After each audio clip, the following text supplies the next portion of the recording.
I see dead people. Hot shit. Here's Johnny. Stop. We have such sights to show you. Bring the motherfucking ruckus. Fuck you too. You'll get it. You'll get there. The process is about getting there. It's not. It's about the journey. It's not about the destination. I love it. Actually, I vehemently hate that saying. Can I just say that? Can I say that I just genuinely don't like that saying? I disagree with it because if you don't care about where the fuck you're gonna end up, why the fuck would you care about? Why the fuck would you even care about the journey? Exactly. That's for all you One Piece fans out there. If you think the ending is in any way going to mean anything to anyone ever, you might want to reanalyze what it is you've been watching for the past 20 fucking years. Yeah, podcasting. There she goes, secret guest. Bye, Days. And this is an interesting one for me because recently I told you, I reminded you in the office because you always you always tell me what you're listening to. Right. You always let me know what episode you're on. Right. You're very open, and I appreciate it because I always like to keep tabs on the people that are vocal about listening. Right. I like to hear their opinions. Yeah. And it's not like I'm gonna have you sit down here and I'm gonna fucking test you. I'm gonna be like, I hope not, because my memory is shit. But like, if I ask you because you've been listening to it for a while now, like, what has stood out to you the most? Which story did you like the most out of everything you've listened to thus far? Because you're more than halfway through. Yeah. So I like Pen Pal. And I think I told you I listened to Pen Pal on, I think, No Sleep as well. It is very relevant to the stuff we are reading today. I see exactly why you would like a story like that. Yeah. It is very King-esque. It is King-esque. It is real, it is supernatural, and it is personal in all the same ways his stories are. And it's about growing up. Yes. Which is, a King The forte. shattering of the innocence. Absolutely. I like Left-Right Game was a good one. Fuck yeah, Left-Right Game. Left-Right Game. And I gotta say, I think I told you earlier today, this Edith one. You recently listened to Edith's Memory. Yes. Which I read that with Where Am I? Yes, with Where Am I? Yeah. Where am I? Yeah. Where am I? And it's because we had always wanted to read a story about a killer that has Alzheimer's, like the idea of forgetting these atrocities that you've done, and there's this old woman who just fucking plays everyone. Correct. It's like, of course you're a serial killer pretending to have Alzheimer's to lure people in. That's great. I really I don't remember what episode that was. It's been a long time. But it's 145. I know that because I listened to it yesterday. Okay.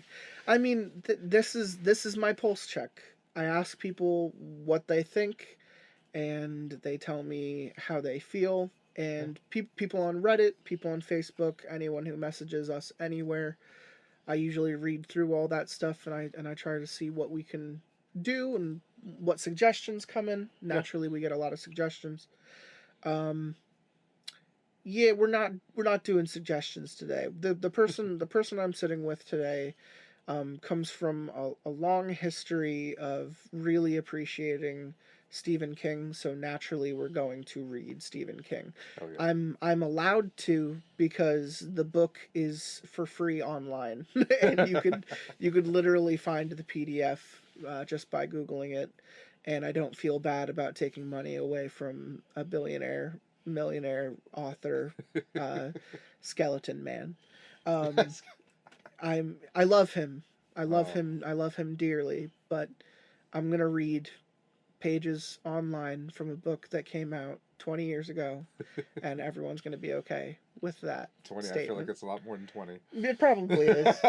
What would you say, just from knowing it better? Probably 30, 40? Early 80s.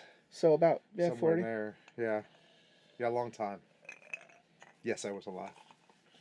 You've been reading Stephen King as long as you've been alive. Like his first book came out when you were how old? Oh my goodness. When was that Carrie? Carrie? Carrie is 70. I want to say 78. If it's 78, I was 2. Okay. Yeah. When did you pick them up? when I was 12 years old. Okay, 10 years. Yeah, 12 years old. I read The Talisman. And it was a 12-year-old boy, Jack Sawyer. I'm a 12-year-old boy reading it, and it just caught my imagination. That's cool. Yeah, yeah. And then I graduated immediately to The Stand. Wow, what a fucking jump. Yeah, it's a hell of a jump.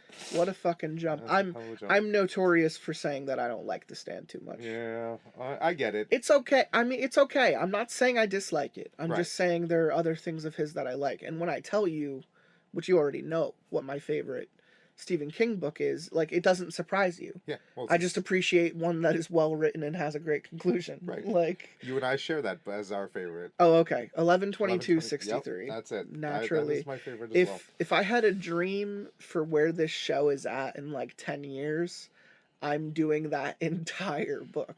Oh boy, what is that, like a 20 It's probably episode? gonna be 20 episodes. I was gonna say. Yeah.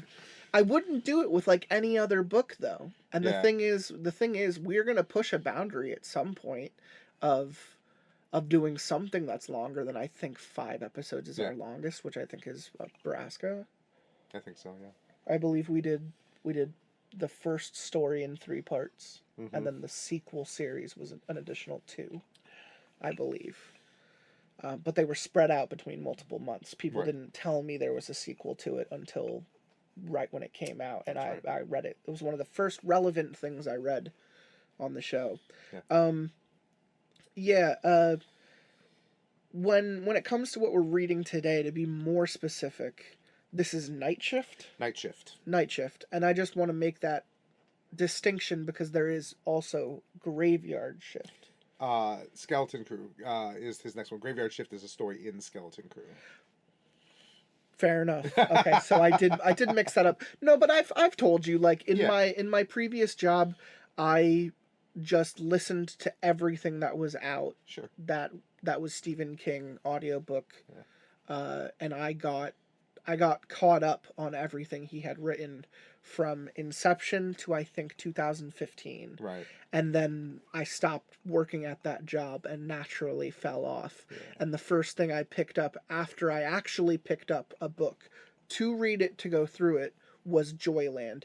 And I liked it just enough to be like, I'll do this again at some point, but I haven't been super active about stuff he did recently. Gotcha. I missed the short story collections in that audiobook track down, because the stuff I was going after were long form. This is going to soak up a lot of my work day. This is a 20 to 30 hour story. Well, you missed some great shit because I know because because we have recorded 2 other short story episodes before. Awesome. You probably just haven't gotten to those yet. No. I think it's post 200, so that explains why. Okay. The first one was like 217 and the next one was like 240 something. Okay. We only did them in the last 2 years. Okay. We did no, it's 213 and it was 113. And you did listen to one of them. It was the Jaunt. Yes. Love that. It was story. the Jaunt with Disco D. He really wanted to read something, and when I had told him that I hadn't read that before, he said, "We're stopping what we're doing. We're reading it right now. Yeah, it's happening." And I appreciate the shit out of that, because that was a phenomenal reading experience for me. I really loved that. And then Scutch caught wind that I was reading Stephen King stuff on the show, because he listens every once in a while. He saw the name come up and he said, "We're doing King the next time you come up." Yes. And I said, "What do you want to do?" He said, "Surprise me." We read The Raft. Oh, The Raft's a good one too. Because it's my favorite Creepshow 2 clip in that trilogy for that sequel. That's a good one too. So I've read The Jaunt and I've read The Raft. Yeah. And I love the shit out of both of them. But I also notoriously love Stephen King. I haven't caught up on relevant Stephen King. And the more people tell me about contemporary Stephen King is that it's Yeah, he's not. There was a stride that was hit 20 years ago, and it hasn't quite been there for a while. Every once in a while, lightning strikes and gives you something good. Yeah. But it tends to be his collaborations. His collaborations are great. He does good stuff with his kids for sure. That's exactly what I was going to say. Sleeping Beauties, but I also, really liked. He did Fairy Tale. I can't remember if that was a collaboration or not, but I really kind of enjoyed that. I believe it was. Yeah, I think that's right, but I'm not Don't 100% remember certain. Who But- did he did? Who did he did? Who did he did Black House with? Peter Straub. Peter Straub, right? Okay, Yeah. He wrote The Talisman with Peter Straub as well. right. Okay. Yeah, Peter Straub is very good as well. I enjoy him. Ghost Story is a fantastic. I gotta check if he's ever done anything with like Ted Dekker before, because I like Ted. Who's Stephen King? Yeah, Not that I'm aware of. I feel like they would do something fun at some point, but Yeah. maybe I'm wrong. Maybe Ted's religion would throw him off. Could be.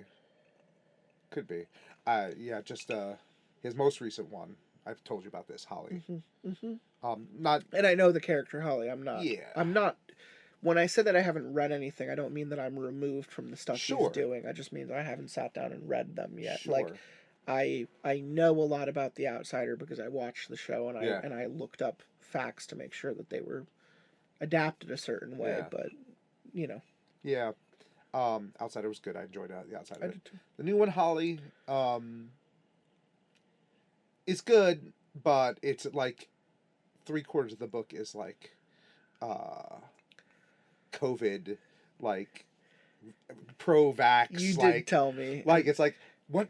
Like there's like literally a page of it is like, well, what vaccine did you get? Oh, I got Moderna. What did you get? Oh, I got Johnson & Johnson. Great. Well, we're both vaxxed. Awesome. And then it's like, and then we'll move on to the relevant part of the scene. So, And neither of us are people that are saying they disagree with the vaccination no, standpoint. I'm We're vaxxed just to the saying- eyelids. We're just saying, what the fuck, Stephen King? It takes you completely out of the narrative. What the fuck and are it's you just doing, like, Stephen? Like, I get it. I'm with you, man. But like, But what are you doing? every page, do I need it to be hit over the head with it? I don't. No. Yeah. But it was still good. It was still fairly satisfying at the end. So. I'll get back into it at some point. Out of all of his most recent stuff, what would you say the best has been? Fairy Tale. Fairy Tale? All right. Fairy Tale. Check it out. I'll make an effort to pick that up. I've been crunching through all of Mark Miller's stuff, Sure. and it's because I really want to read Big Game, which I think finished last week. It's the 20-year culmination piece where all of his characters fight to the death Nice. in a 5-issue series. Oh, wow. So you got Kick-Ass up against Nemesis, Oh, Jesus. up against fucking Super Crooks and Jupiter's Legacy and Starlight. I thought of you when I read Starlight, actually. I was like, Starlight's fucking awesome. Yeah. I'll have to check it out. Starlight is the basic plot is imagine Flash Gordon happened. Okay. And then he came back to Earth, and then he lived like a regular, normal fucking life, and no one believed him that Flash Gordon happened. Okay. Mark Miller writes I'm Starlight. instantly in. I know, because I thought of you because I know you like Flash Gordon. So, Flash Gordon. so one day, you know, his wife dies. Uh-huh. He's 65, and he goes, "What the fuck am I gonna do with the rest of my life?" Yeah. And he's like, my kids won't even come over for the holidays. They didn't remember the mother's funeral, the mother's anniversary of her death. Right. You know, these kids don't fucking understand me anymore. What the fuck am I doing with my life? I'm so alone. And an alien person lands on his front lawn and says, "Flash, you must save us." And he gets drawn back into doing Hell yes. a Flash Gordon-esque adventure. And he immediately jumps right fucking into it. I like love it. he owns every situation. He says the quips, he says the lines, he gets the beat back, and it's fantastic. It is. I cannot stress my anticipation for the live action adaptations of, I think, Nemesis and Super Crooks. I'm sad Jupiter's Legacy bombed on Netflix. My opinion, having read all of Jupiter's Legacy, it deserved to bomb because they did not do. They did too much stuff from Volume 2 and not enough stuff from Volume 1, and Volume 1 is where the goods are at. Right. They basically, if I were to compare it to anything, I'd say it's like Star Wars, except the prequels came out first. Okay. Would that have hooked you enough to get through an eventuality of A New Hope? Back then, no. The answer is no. That's why Lucas did A New Hope through Return of the Jedi. Jupiter's Legacy for Netflix, they did they did the prequels, and no one knows why to care about these characters yet because they haven't fought each other to the death yet. Gotcha. And that's what the original book is about. Gotcha. So then you go back and you learn how they got their powers and all this other stuff. You don't give a fuck when they're cheating on each other and having affairs and killing each other, and Right. it's the Justice League just fucking annihilating each other. Yeah. And that's what it should have been, which is why Netflix wasn't going to do it right to Nah. begin with. But anyway, Mark Miller, big fan, crunching through all his stuff. Cool. I actually think I'm on Huck next, and I'm very excited to read Huck because Okay. I've liked I liked almost everything I've read so far, except I deeply disliked the unfunnies, and I know I'm not afraid to say that because it's meant to be disliked. It just has every trigger word, phrase, racism, misogynistic comment. Ugh. It could violence. It does everything to push the actual fucking limit of what an old school comic strip could do. Right. And it's just about like rape and murder and death and drugs, except you're looking at Sesame Street characters. And you're just Okay. like, I don't like this anymore. I Yeah. don't actually want to get into this. I will say, Mark, you went a little too far there. but you brought me back with Kick-Ass. So thank There you you for go. writing Kick-Ass. Nemesis is the greatest Batman film never adapted. Okay. Nemesis is if Batman was a serial killer. How do you hunt him down? Because he parachutes onto the top of the Air Force One and kidnaps the president and Oh, threatens shit. to kill him on live TV unless the world's greatest FBI detective hunts him down and stops him from doing it. Okay. And at one point, again, and I feel like a broken record for saying this to you again, but Yeah. Joe Carnahan was set to direct it for some studio, Right. I want to say 10, 13 years Yeah. ago, and it still hasn't fucking happened. Netflix, I think, got the rights on, back. Joe. They had to rewrite it because of the whole contract thing with Yeah. the previous owners. So they rewrote Nemesis just so they could release a Netflix version. And I'm like, Netflix does not have the budget to do No. Nemesis it's like I might eat my words. It's like a Zack Snyder film going directly to Netflix. But now that I think about it, that is actually happening. So Yeah. never mind. I'm going to eat that statement, and I'll say Nemesis might be able to happen on Netflix. Do We I think shall it's see. going to be good, though? No. No, probably not. No, it Need needs that a big studio budget. budget. It needs a big studio. It needs a good director. It needs all of these things. Like, am I excited BioShock is getting adapted into a movie on Netflix? Yes. Sure. Ecstatic. I think they can do a great job. Why? Because I don't think BioShock actually needs a huge, giant studio budget. They just need good CGI, good green screen equipment, and good actors. As far as I'm aware, you got the guy who did Dark for Yeah. Netflix to do BioShock, and I would be in love. Okay. Because that dude does theming and special effects and everything fucking fantastically. So, and they got the guy who did Hunger Games, Okay. and he's doing it for Netflix. I think it has the potential to be pretty good. BioShock's my favorite game like ever made. Right. It needs to happen. Do you know BioShock? I'm familiar with the title. I don't know anything. I should give you about the it. book. You would find the book so fucking interesting because they just explain the entire video game in the book. All right. Do And it. you would probably consume it a lot better in the written word. I've also thought about reading that on the show because it's a very quick book. You could Yeah. probably get through the entire thing in one sitting. Okay. Yeah, send it my way. It's fantastic, I'll check it though. out.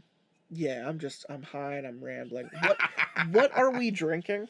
We are drinking. You wanted to bring something in. You said did. I've been listening for a while. I want to commemorate the occasion. Absolutely. So this is a Pinot Noir finished bourbon from Eight Oaks Distillery, and it is fantastic in my opinion. Like I said pre-recording, the most interesting thing about it is that you can taste the wine in the bourbon. Yeah. And with an ice cube, it is heavenly. It is. It's it's really delightful. smooth. This was a wonderful suggestion. I'm glad you enjoy it. And then I also did like 7 bong rips. So I told myself I needed to get into this, and I am now hashtag in it. Pardon me. Yeah. Sorry. No, I'm just saying that I am No, it's now good. I am hashtag in this. I'm glad because you look very relaxed. Well, Ready to do today this was a thing. very stressful day. It was a stressful We don't day. need to talk about where No. our relationship comes from. Right. Today was a very stressful day. But it was stressful. Yeah, I agree. So we get to read Stephen King because we're both looking to see what the King has been up to, and also get back to seeing what the King was up to. Yeah. And just kind of seeing some good stuff. Just reading some good stuff. There's no balancing act of wondering whether or not this is going to be garbage. That's true. Everyone can listen comfortably knowing that we are just going to narrate and discuss and possibly joke about Stephen King. Absolutely. So if you like to listen to Stephen King, if you like to read Stephen King, this is an episode for you. None of this should be a fucking surprise because, as I already mentioned, we've done this 2 other times. This is the first time where we're going to be doing like smaller stories. Right. The other ones were longer stories, but that shouldn't change any of this. In fact, it'll give us more time to talk about how we feel about them, which I can appreciate because, you know, we're going to go some places and opinions are going to be shared, so we need to have the time to discuss. Yes, in my head, this is a battle to see which of them is the best. Okay, good. That's usually how I treat a bottle episode where we read multiple stories. Which one of these am I going to like the most? And right now, just based on the list, I think I'm going to like The Ledge the most. They're all really fantastic in my opinion. I do have a. I let him curate the episode, folks. I'm gonna reserve my prediction as to which one you like the best for the end. I want to see if it matches up. I'm not a cheater, so I'll be honest. I think I know in my head just going into it which one you're gonna like the best. Is it not The Ledge? They're all in contention. We're gonna see. Yeah, nah. You're saying it's not The Ledge. I'm not saying that. I'm not saying that at all. I realized I haven't introduced you at all, and we've been talking for 20 minutes. That's all right. As it happens, as I mentioned, the 7 bong rips. How do I even say it?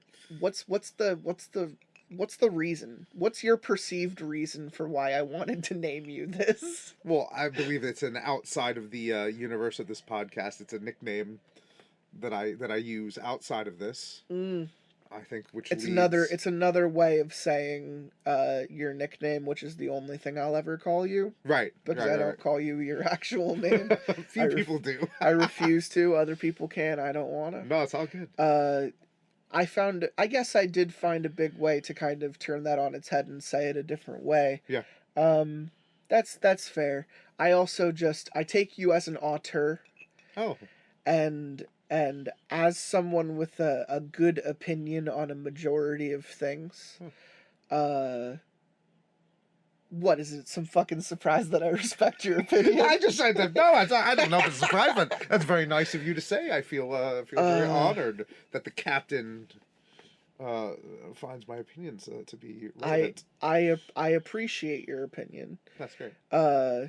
Much how I like to just talk about Scutch McGee. We just like to talk about things sometimes. Right. It's just how I appreciate the opinions of few. So we will discuss that exact topic. The name, for everyone who will immediately know what it's referencing, is Royale with cheese. Royale with cheese. And the reason it's a Royale with cheese is because of course, Pulp Fiction and the wonderful Samuel Jackson's line talking about the burger that they're eating. And John Travolta gets back to him, do you know what they call a burger in France? Oh no, a quarter pounder with cheese. I'm sorry. Oh yeah, it's a quarter pounder with cheese. Then you know they call a quarter pounder with cheese in France. Royale with cheese. He says Royale with cheese, and he says Royale with cheese. I like that. I like that. And I just, in my head, I'm just like, yeah, that name, that name works for this guy. Works for me. Yeah. Royale with cheese. It's you're. Are you a Quentin Tarantino lover? Absolutely. I just assumed you were. I love Tarantino. I just assumed you were because, like you I assumed said, you have a correctly. good opinion of many things. I Yeah. would not have been surprised to Love. learn that exact fact. Yeah. Yeah. Pulp Fiction. Pulp Fiction's really fucking good. That's really good. I personally hold Inglourious Bastards to the highest regard of all things he's ever made. It's fantastic. But that's because of my opinion of how things should be made. And then after that is probably just like the Kill Bills. Kill Bill's Jackie Brown, man. Jackie Brown's great. Don't sleep on Jackie Brown. Jackie Brown is great. I'm not saying Jackie Brown's not last for me. Okay, well that's good. All right. That's good. But there's a lot of stuff before Jackie. There's a lot. Brown. Well, it's all good. Like there's a few stinkers. I can't really think of one that I'm like, eh. I don't hate anything he's ever made. Right. There are some of them I don't care about as much. Like everyone really likes Django Unchained. Yeah. Not a huge could go other ways with Django Unchained. Okay. I'll put a Pulp Fiction. I'll put sure. a Reservoir Dogs. I'll put a Kill Bill before I put before I put Django Unchained in there. Yeah. But that's just personal preference. All right, we're gonna read some fucking stories now. Hell yeah. Or else I won't be able to read some fucking stories. All right. Mr. Renshaw, the desk's already fucked up. Let's take a drink. Oh, by the way, this is Battleground.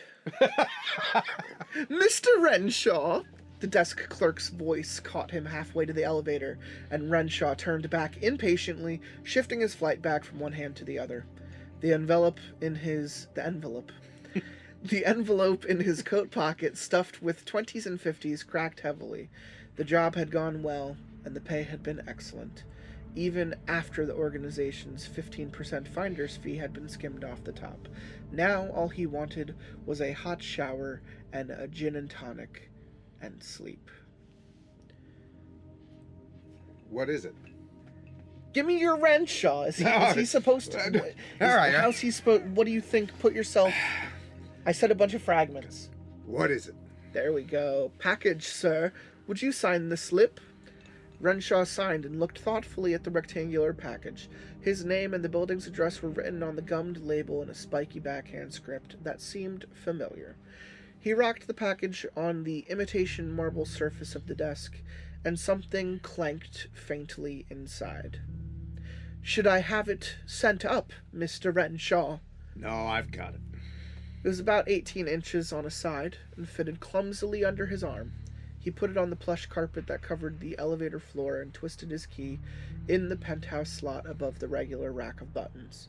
The car rose smoothly and silently. He closed his eyes and let the job replay itself on the dark screen of his mind. First, as always, a call from Cal Bates.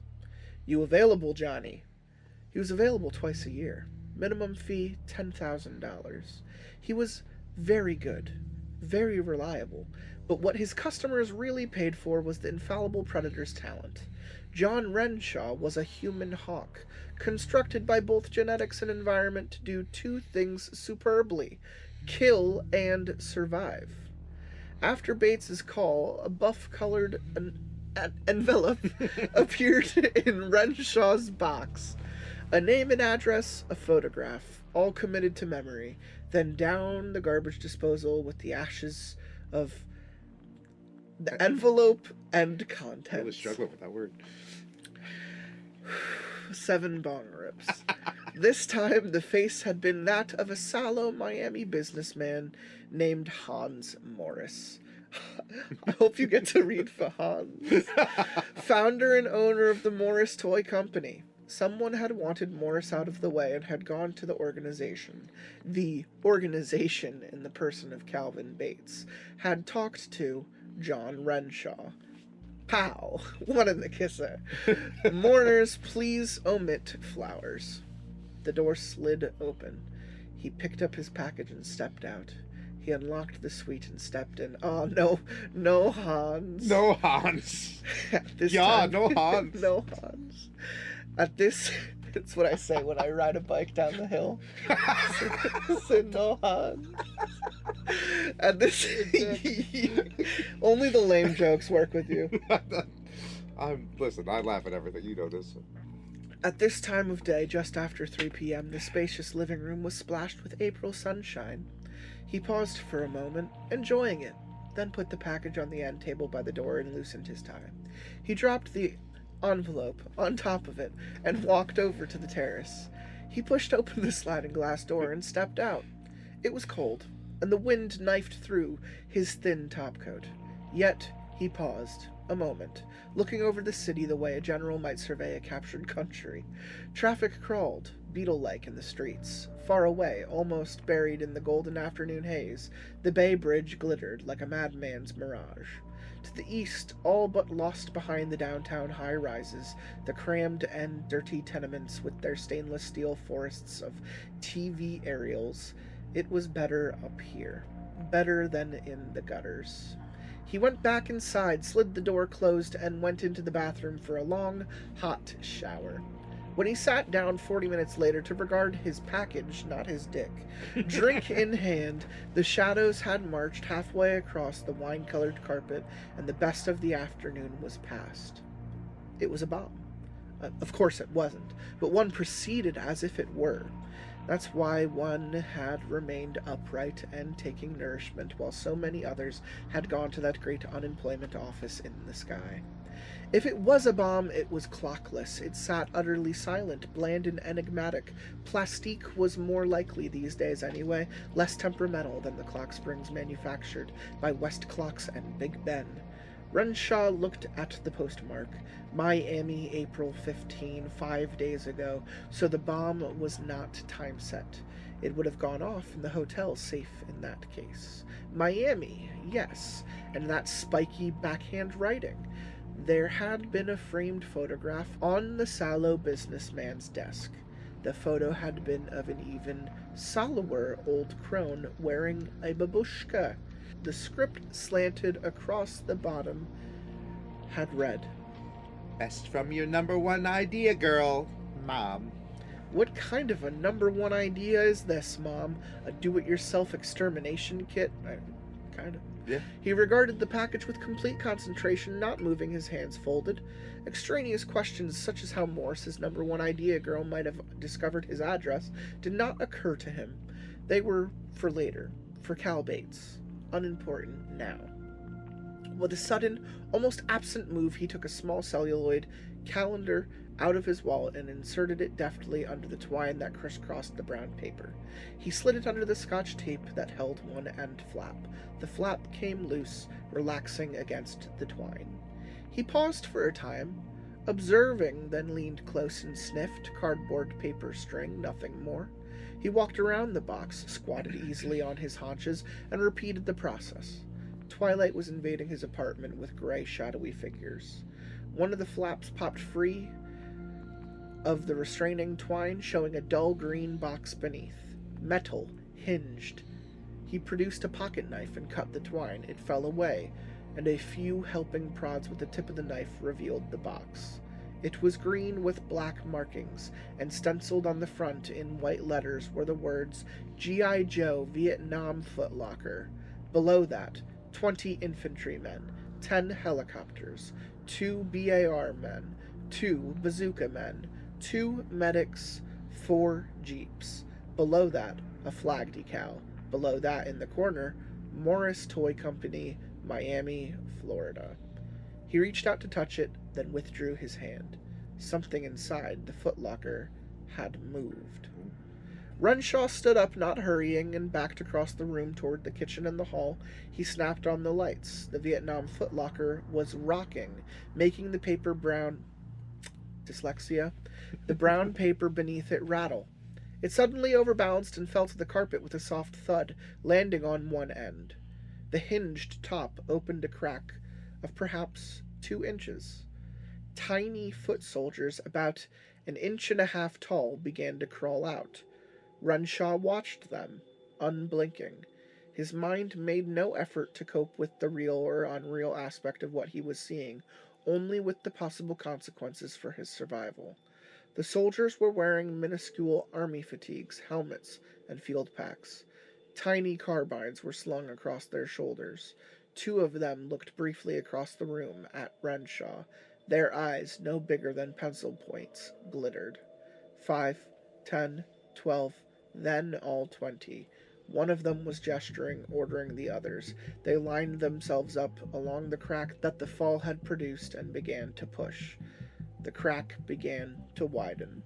Renshaw picked one of the large pillows off the couch and began to walk toward them. The commanding officer turned and gestured. The others whirled and unslung their carbines. There were tiny, almost delicate popping sounds, and Renshaw felt suddenly as if he had been stung by bees. He threw the pillow. It struck them, knocking them sprawling, then hit the box and knocked it wide open. Insect-like, with a faint, high whirring noise like chiggers, a cloud of miniature helicopters, painted jungle green, rose out of the box.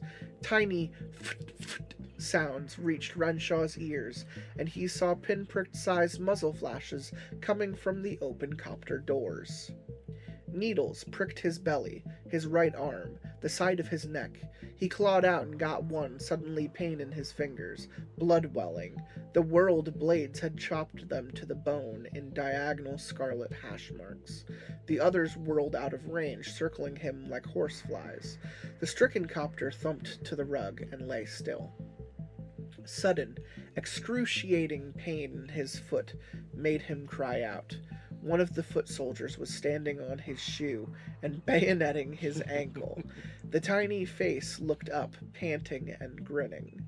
Renshaw kicked at it, and the tiny body flew across the room to splatter on the wall. It did not leave blood, but a viscid purple smear. There was a tiny coughing explosion, and blinding agony ripped his thigh.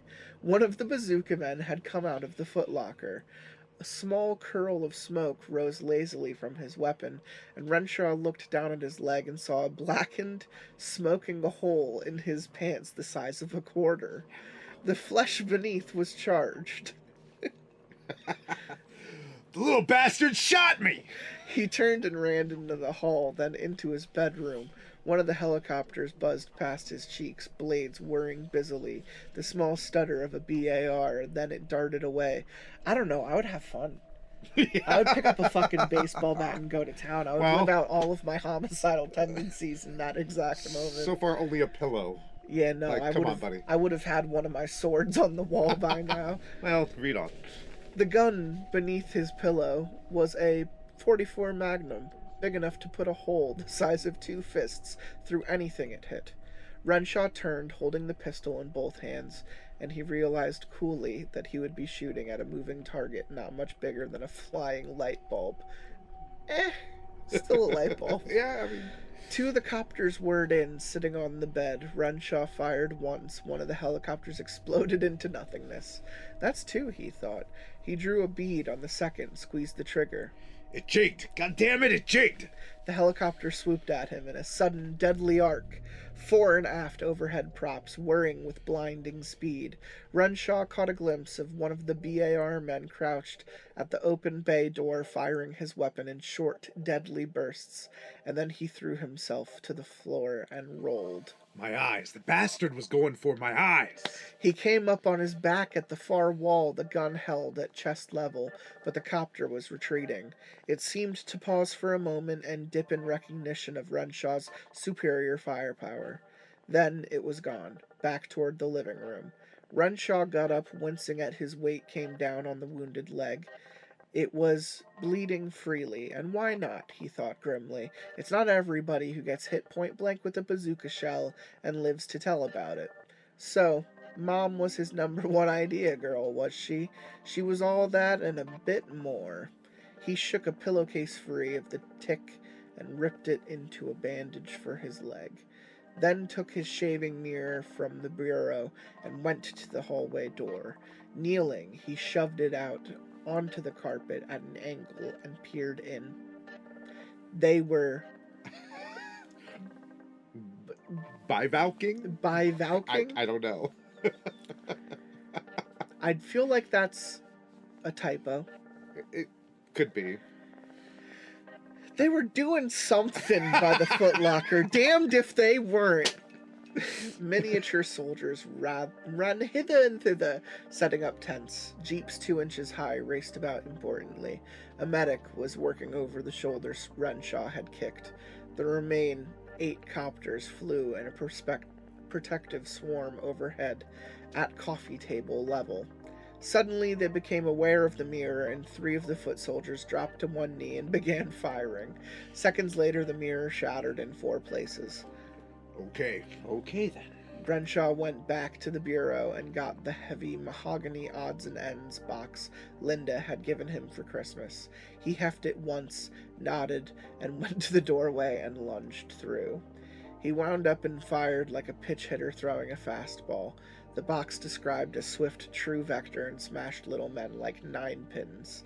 One of the jeeps rolled over twice. Renshaw advanced to the doorway of the living room, sighted at one of the sprawling soldiers, and gave it to him. Several of the others had recovered. Some were kneeling and firing formally. Others had taken cover. Still others had retreated back into the footlocker. The bee stings began to pepper his legs and torso, but none reached higher than ribcage. Perhaps the range was too great. It didn't matter. He had no intention of being turned away. This was it. He missed with his next shot. They were so goddamn small. But the following one sent another soldier into a broken sprawl. The captors were buzzing toward him ferociously, now with tiny bullets beginning to splat into his face, above and below his eyes. He potted the lead copter, then the second. Jagged streaks of pain silvered his vision. The remaining 6 split into 2 retreating wings. His face was wet with blood, and he swiped at it with his forearm. He was ready to start firing again when he paused. The soldiers who had retreated inside the footlocker were trundling something out. Something that looked like there was a blinding sizzle of yellow fire, and a sudden gout of wood and plaster exploded from the wall to his left. A rocket launcher.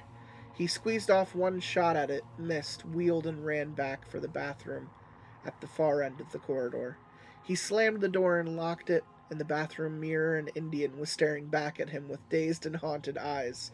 A battle-crazed Indian with thin streamers of red paint drawn from holes no bigger than grains of pepper. A ragged flap of skin dangled from one cheek.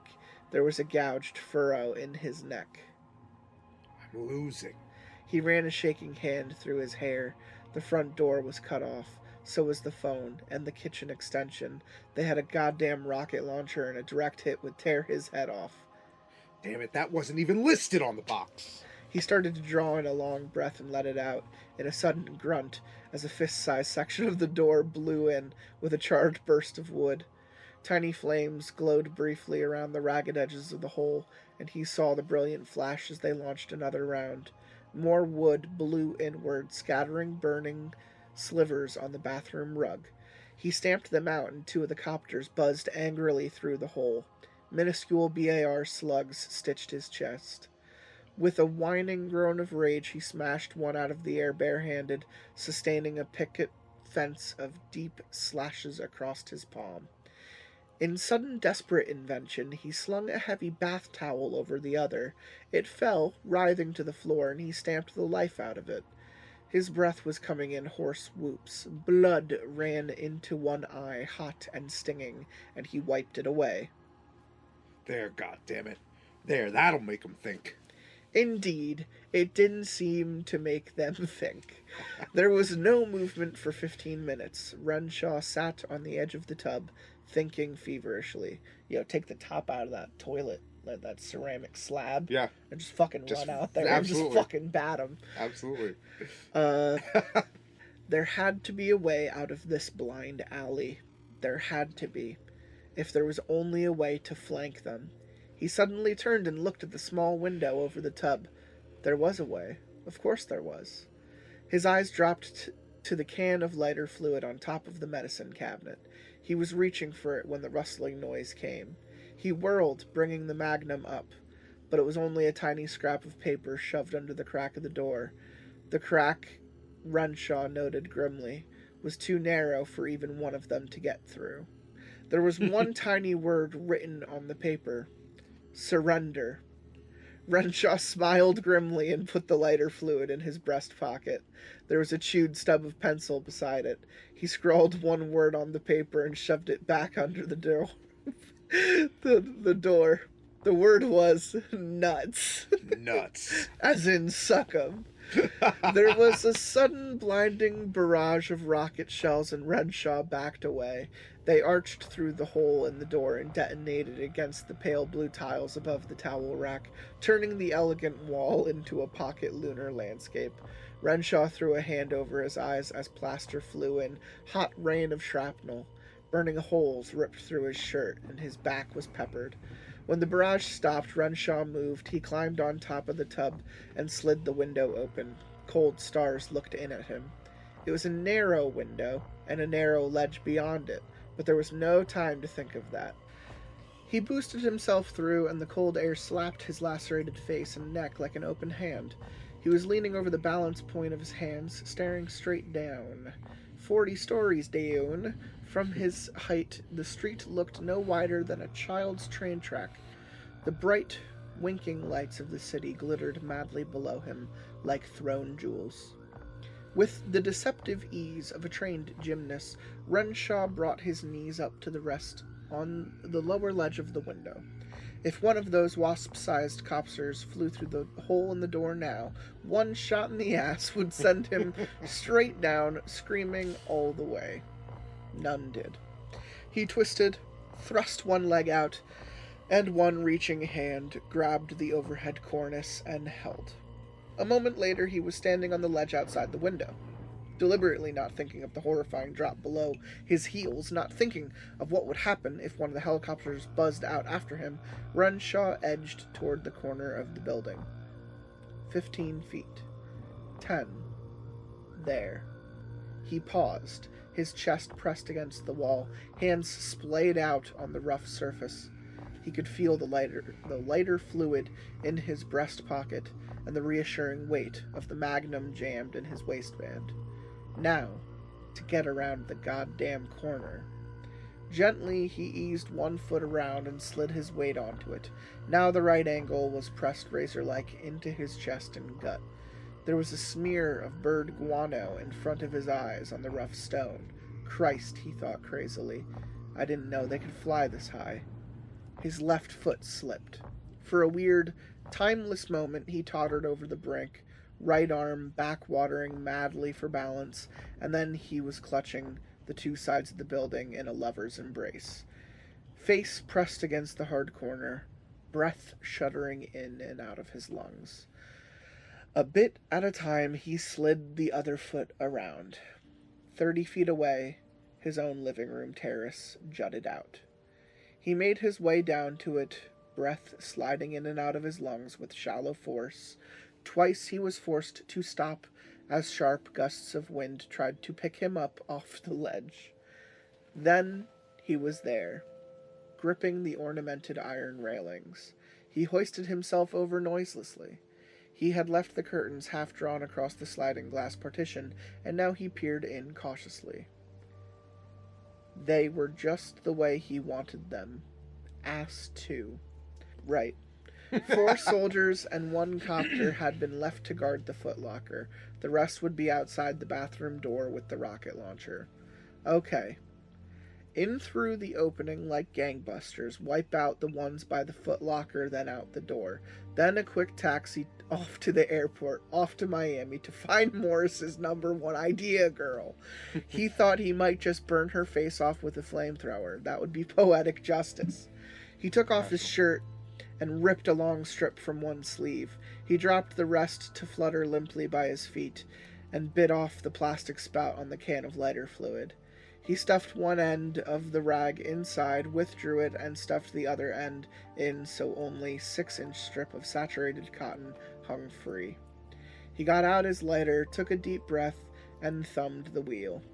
He tipped it to the cloth, and it sprang alight. He rammed open the glass partition and plunged through. The copter reacted instantly, kamikaze diving him as he charged across the rug, dripping tiny splatters of liquid fire. Runshaw straight-armed it, hardly noticing the jolt of pain that ran up his arm as the turning blades chopped his flesh open. The tiny foot soldiers scattered into the footlocker. After that, it all happened very rapidly. Runshaw threw the lighter fluid. The can caught, mushrooming into a licking fireball. The next instant, he was reversing, running for the door. He never knew what hit him. It was like a thud that a steel safe would make when dropped from a respectable height. Only this thud ran through the entire high-rise apartment building, thrumming it in its steel frame like a tuning fork. The penthouse door blew off its hinges and shattered against the far wall. A couple who had been walking hand in hand below looked up in time to see a very large white flash, as though 100 flash guns had gone off at once. Somebody blew a fuse, The man said. I guess. "What's that?" his girl asked. Something was fluttering lazily down toward them. He caught it in one outstretched hand. Jesus. Some guy's shirt, all full of little holes. Bloody, too.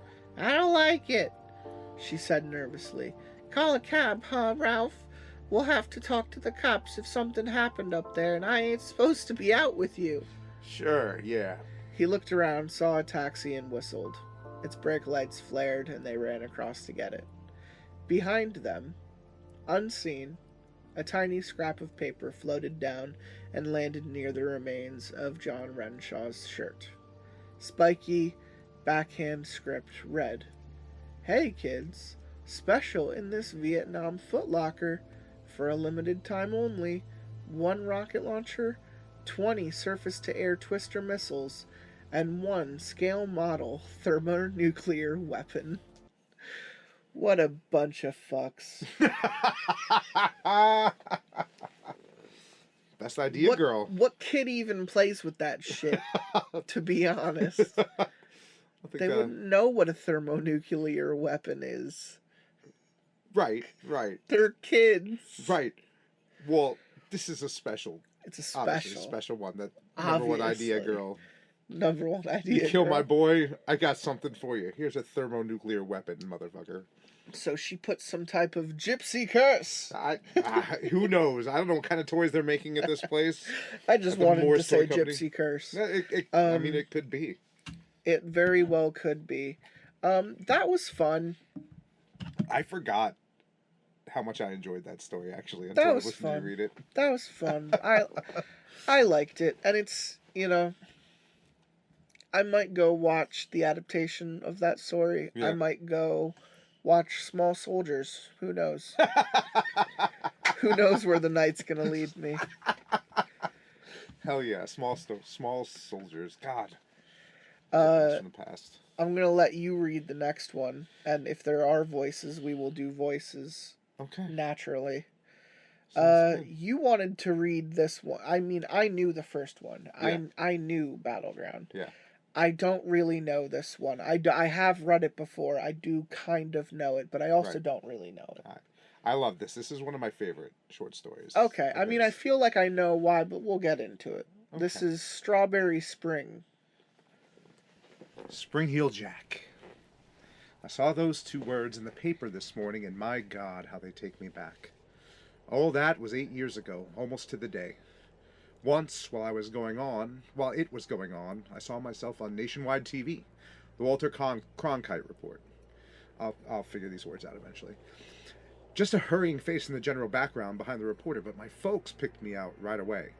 They called long distance. My dad wanted my analysis of the situation. He was all bluff and hearty and man-to-man. My mother just wanted me to come home. But I didn't want to come home. I was enchanted. Enchanted by that dark and mist-blown strawberry spring, and by the shadow of violent death that walked through it on those nights 8 years ago. The shadow of Spring Heel Jack. Spring Heel Jack. In New England, they call it a strawberry spring. No one knows why. Great. It's just a phrase the old-timers use. I was going to say, what does that mean? like a warm spot in winter, I Just believe, a or something like warm- that. A warm spring. It Okay. might tell us. I'm not sure. I can't quite remember. Yeah. Um, They say. They say it happens once every 8 or 10 years. What happened at New Sharon Teachers College that particular Strawberry Spring, there may be a cycle for that too. But if anyone has figured it out, they've never said. At New Sharon, the Strawberry Spring began on March 16th, 1968. The coldest winter in 20 years broke on that day. Oh, okay. Here we go. It rained and you could smell the sea 20 miles west of the beaches. The snow, which had been 35 inches deep in places, began to melt and the campus walks ran with slush. The Winter Carnival snow sculptures, which had been kept sharp and clear-cut for 2 months by the sub-zero temperatures, at last began to sag and slouch. The caricature of Lyndon Johnson in front of the Tep fraternity house cried melted tears. The dove in front of the Prashner Hall lost its frozen feathers, and its plywood skeleton showed sadly through in places. And when night came, the fog came with it, moving silent and white along the narrow college avenues and thoroughfares. The pines in the mall poked through it like counting fingers, and it drifted, slow as cigarette smoke, under the little bridge down by the Civil War cannons. It made things seem out of joint, strange, magical. The unwary traveler would step out of the juke-thumping, brightly lit confusion of the grinder, expecting the hard, clear starriness of winter to clutch him. You hang out at the grinder? Hell yeah, I'd hang out at the grinder. Kurt loves the grinder. I just have to say it. I love it. And instead, he would suddenly find himself in a silent, muffled world of white, drifting fog. The only sound his own footsteps and the soft drip of water from the ancient gutters. He half expected to see Gollum or Frodo and Sam go hurrying past, or to turn and see that the grinder was gone, vanished, Damn. replaced by Can never find the grinder when you need it. I know. Goddamn. Replaced by a foggy panorama of moors and yew trees and perhaps a druid circle or a sparkling fairy ring. Very nice. The jukebox played Love is Blue that year. It played Hey Jude endlessly. It played Scarborough Fair. And at 10 minutes after 11 on that night, a junior named John Dancy, on his way back to his dormitory, began screaming into the fog, dropping books on and between the sprawled legs of a dead girl lying in a shadowy corner of the Animal Sciences parking lot. Her throat cut from ear to ear, but her eyes open and almost seeming to sparkle, as if she had just successfully pulled off the funniest joke of her young life. Whoa. Dancy, an education major and a speech minor, screamed and screamed and screamed. The next day was overcast and sullen, and we went to classes with questions eager in our mouths. Who? Why? When do you think they'll get him? And always the final thrilled question, did you know her? Did you know her? Yes, I had an art class with her. Yes, one of my roommate's friends dated her last term. Yes, she asked me for a light once in the grinder. She was at the next table. Yes. Yes, I. Yes. Yes. Oh, yes, I. We all knew her. Her name was Gail Sermon. Pronounced Kerman, so I got that wrong right away. Kurt. Pronounced... Yeah, that's the thing about reading out loud is, those warnings don't come soon enough. You read the word however you're going to read it, and then you're just told that you read it wrong. Hey, dumbass, it's actually Kerman. Gail Kerman. Who would have guessed it? Not me, clearly. Gail Kermit here with a major in puppets. Well, I mean, art. So, That's what I studied, right? She was an art major. She wore granny glasses and had a good figure. Oh, that sounds like my girlfriend. Hell yeah. That sounded creepy. I didn't mean it the way it came out. Hell yeah. No, it's a hell yeah. I'm buried. I can bleep out my name, it's fine. Oh, fuck. Damn it, I'm so sorry. She was well liked, but her roommates had hated her. Right. She had never gone out much, even though she was one of the most promiscuous girls on campus. Damn. She was ugly, but cute. Weird. She'd been a What does vivacious... that mean? Make up your mind, Steven. Is she ugly or is she cute? I believe that he's demonstrating now I feel how... bad for having said that this reminds me of my girlfriend. Hold on. So I think I need to go back and cut that out now. He's demonstrating that everyone knew her, so people thought she was this, but she was also that. People pretending that, like, people it's thought the they he knew. said, she right, said exactly, bullshit. exactly. The he said, she said bullshit, correct. Yeah. So yeah, she was ugly, but she was cute. Right. She had been a vivacious girl who talked little and smiled seldom. She had been pregnant, and she had had leukemia. Right. Okay. She was a lesbian who had been murdered by her boyfriend. It was Strawberry Spring, and on the morning of March 17th, we all knew Gail Kerman. Gail Kermit. Why did you kill me? Why? Hi-ho. Help me. Hi-ho, Gail Kermit. I'm dead. I can't do a Kermit, so I'll just throw things out. Oh, Jesus. Okay. Hey, there he is. It's Gail Kermit. It's Gail Kermit. Right. Oh, so half a dozen state police cars crawled onto campus. There's a difference. There is. State police are assholes. Correct, yes. Oh, I have family who are state police. Captain. I want you to know that they're assholes. You don't have to tell me. I know they're assholes. So half a dozen state police cars crawled onto campus, most of them parked in front of the Judith Franklin Hall, where the Kerman girl had lived. On my way past there to my 10 o'clock class, I was asked to show my student ID. I was clever. I showed them the one without the fangs. Do you carry a knife? The policeman asked cunningly. Is it about Gail Kerman? I asked, after I told him that the most lethal thing on my person was a rabbit's foot keychain. What makes you ask? He pounced. I was 5 minutes late to class. It was Strawberry Spring, and no one walked by themselves through the half-academical, half-fantastical campus that night. The fog had come again, smelling of the sea, quiet and deep.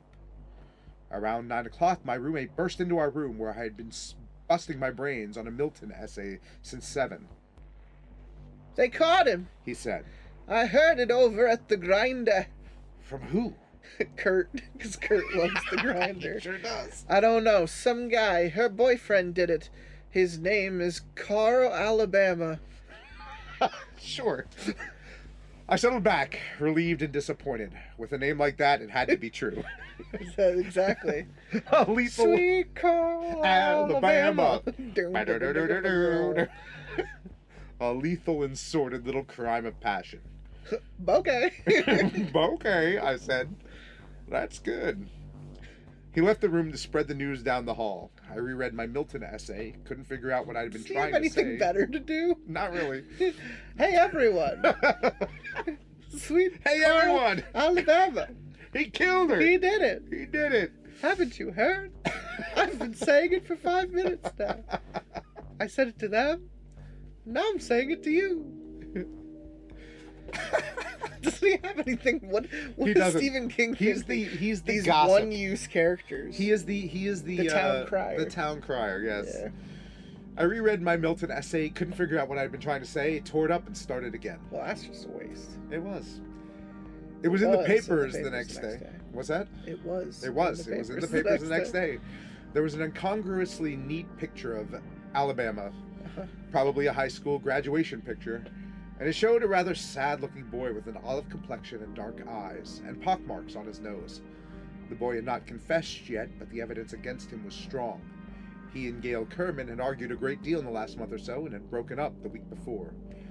Alabama's roomie said he had been despondent.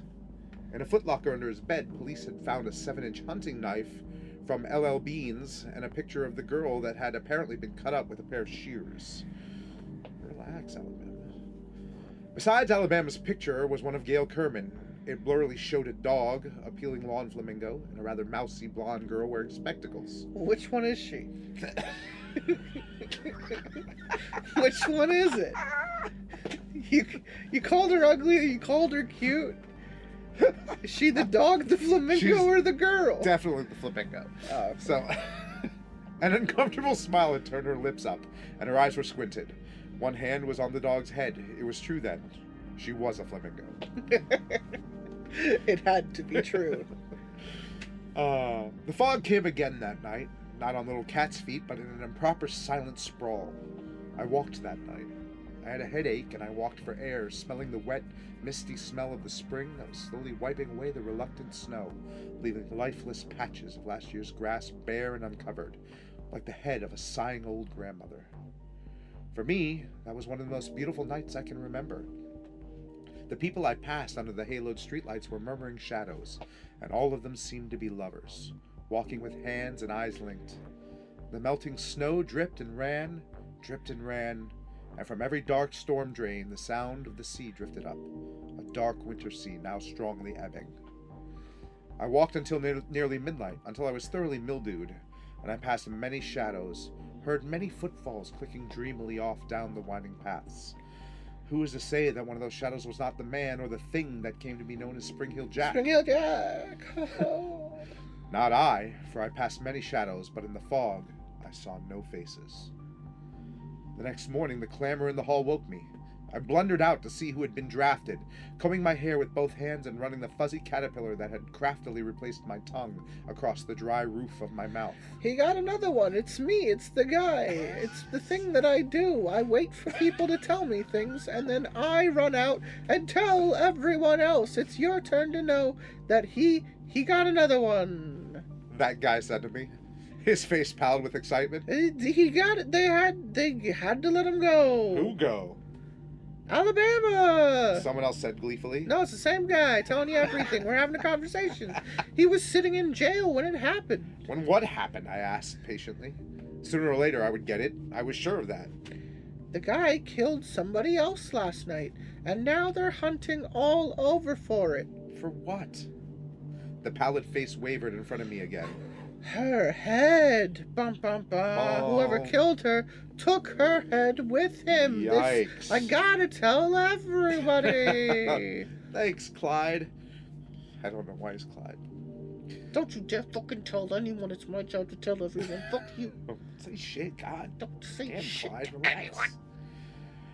New Sharon isn't a... let me try again. New Sharon isn't a big school now. What about Old Sharon? Well, this is New Sharon. All right.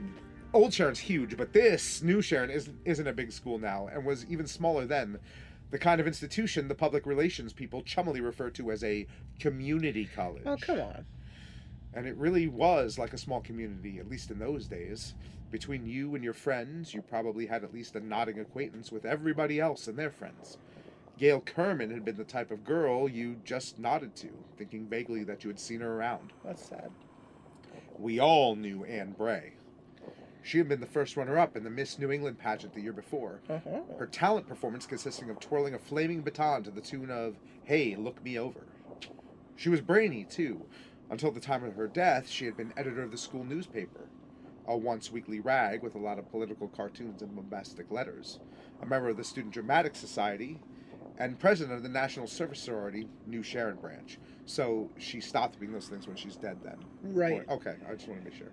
We had to know what she was to care about Right. her being dead. Right, but I particularly like that until the time of her death. So I love the use of "Hey, look me over," because it really is saying, "Hey, look for my head." Right. Which I don't know if you know, that was the second title that the guy was going to name that song. I didn't. You're always educating me. That's I why appreciate it. Stephen King's a smart He's writer. smart. He That's knows. why he's a smart He writer. is. So in the hot, fierce bubblings of my freshman youth, I had submitted a column idea to the paper and asked for a date. Turned down on both counts. Nice. And now she was dead. Worse than dead. What's worse than dead? Beheaded, Fair. I guess. I walked to my afternoon classes like everyone else, nodding to people I knew and saying hi with a little more force than usual, as if that would make up for the close way I studied their faces, which was the same way they were studying mine. There was someone dark among us, as dark as the paths which twisted across the mall and wound around among the 100-year-old oaks on the quad and back of the gymnasium. As dark as the hulking Civil War cannon seen through a drifting membrane of fog. We looked into each other's faces and tried to read the darkness behind one of them. This time, the police arrested no one. Blue Beetles patrolled the campus ceaselessly on the foggy spring nights of the 18th, 19th, and 20th, and spotlights stabbed into the dark nooks and crannies with erratic eagerness. The administration imposed a mandatory 9 o'clock curfew. A foolhardy couple discovered necking in the landscaped bushes north of the Tate Alumni Building were taken to the New Sharon police station and grilled unmercifully for 3 hours. Can't be out doing that shit. Someone's out here killing You people. make it out? Ain't nobody got time for that. We need 3 hours to dissect this. There was a hysterical false alarm on the 20th when a boy was found unconscious in the same parking lot where the body of Gail Kerman had been found. A gibbering campus cop loaded him into the back of his cruiser and put a map of the county over his face without bothering to hunt for a pulse, and started toward the local hospital, siren wailing across the deserted campus like a seminar of banshees. Halfway there, the corpse in the back seat had risen and asked hollowly, "Where am I?" The cop shrieked and ran off the road. That's canon. That is canon. The corpse turned out to be an undergrad named Donald Morris who had been in bed the last 2 days with a pretty lively case of the flu. Was it Asian that year? Being silly. I can't remember. Anyway, he fainted in the parking lot on his way to the grinder for a bowl of soup and some toast. I'm gonna find out what the grinder is at some point. The days continued warm and overcast. I thought it was a gay bar, and now I think it's just. I think it's just like. I think it's a diner. I think it's just where they all hang out. I'm disappointed. I'm sorry. In my head canon, it's a gay bar. I mean, that's how I like there's it. definitely some gay people there. Because there's got to be a reason why Kurt loves to put people into the grinder. Okay. The days continued warm and overcast. People clustered in small groups that had a tendency to break up and reform with surprising speed. Looking at the same set of faces for too long gave you funny ideas about some of them. And the speed with which rumors swept from one end of the campus to the other began to approach the speed of light. A well-liked history professor had been overheard laughing and weeping down by the small bridge. Gail Kerman had left a cryptic 2-word message written in her own blood on the blacktop of the Animal Sciences parking lot. Both murders were actually political crimes, ritual murders that had been performed by an offshoot of the SDS to protest the war. This was really laughable. The New Sharon SDS had 7 members. One fair-sized offshoot would have bankrupted the whole organization. This fact brought even more sinister embellishment from the campus right-wingers, outside agitators. So during those queer, warm days, we all kept our eyes peeled for them. The press, always fickle, ignored the strong resemblance our murderer bore to Jack the Ripper and dug further back, all the way to 1819. Anne Bray had been found on a soggy path of ground some 12 feet from the nearest sidewalk, and yet there were no footprints, not even her own. An enterprising New Hampshire newsman with a passion for the arcane christened the killer Spring Jack, after the infamous Dr. John Hawkins of Bristol, who did 5 of his wives to death with odd pharmaceutical knickknacks. And the name, probably because of that soggy yet unmarked ground, stuck. On the 21st, it rained again, and the mall and quadrangle became quagmires. The police announced that they were salting plainclothes detectives, men and women, about, and took half the police cars off duty. The campus newspaper published a strongly indignant, if slightly incoherent, editorial protesting this. The upshot of it seemed to be that, with all sorts of cops masquerading as students, it would be impossible to tell a real outside agitator from a false one. Twilight came, and the fog with it, drifting up tree-lined avenues slowly, almost thoughtfully, blotting out the buildings one by one. It was soft, insubstantial stuff, and somehow implacable and frightening. Spring Jack was a man, no one seemed to doubt that, but the fog was his accomplice, and it was female. Damn. Or so it seemed to me. Slut. Sexy fog. It was as if our little school was caught between them, squeezed in some crazy lover's embrace, part of a marriage that had been consummated in blood. I sat and smoked and watched the lights come on in the growing darkness and wondered if it was all over. My roommate came in and shut the door quietly behind him. Oh, it's me. It's that guy. I'm your roommate. Remember? That's why I stopped by and I tell you these things. I said I found out it's gonna snow soon. He said. I turned around and looked at him. Does the radio say that? No. Who needs the weatherman? You know what I'm saying? Have you ever heard of a strawberry spring? That's an unrelated question. I just changed up the conversation like that. I mean, maybe, I said, a long time ago. Something grandmothers talk about, isn't it? He stood beside me, looking out at the creeping dark. Strawberry spring is like Indian summer, only much more rare. You get a good Indian summer in this part of the country every 2-3 years. A spell of weather like we've been having is supposed to come only every 8 or 10. It's false spring, a line spring like Indian summer is a false summer. My old grandmother used to say Strawberry Springs means the worst norther of the winter is still on the way, and the longer this lasts, the harder the storm. That's what my grandmother says. She says that thing to me sometimes, and then I go and I say it to other people. Grandma's senile. So am I. Folk tales, I said. Never believe a word. I looked at him. But I'm nervous, aren't you? He smiled benevolently and stole one of my cigarettes from the open pack on the window ledge. I suspect everyone but me and thee, he said, and then the smile faded a little. And sometimes I wonder about thee. Want to go over to the Union and shoot some 8-ball? I'll spot you 10. Trig prelim next week. I'm going to settle down with a magic marker and a hot pile of notes. Hell yeah, brother. For a long time after he was gone, I could only look out the window. And even after I had opened my book and started in, part of me was still out there, walking in the shadows where something dark was now in charge. That night, Adele Parkins was killed. I'm picking up that this dude's a serial killer. I think he's letting it slowly crack through that he's been, he's like, today's going to be the day I'm going to get caught. Anyway, hey, how's it going, man? So you hear about this thing with Strawberry Spring? Let's put a pin at that for the end of this. Yeah, fair. 6 police cars and 17 collegiate-looking plainclothesmen, 8 of them were women imported all the way from Boston, patrolled the campus. But Spring Heel Jack killed her just the same, going unerringly for one of our own. The false spring, the lying spring, aided and abetted him.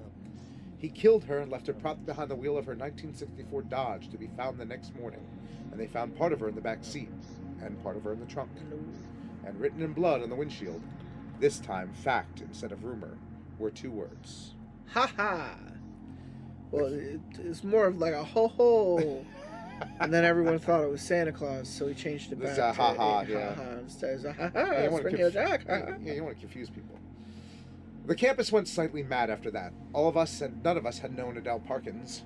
She was one of those nameless, harried women who worked the break-back shift in the grinder from 6 to 11 at night, facing hordes of hamburger-happy students on study break from the library across the way.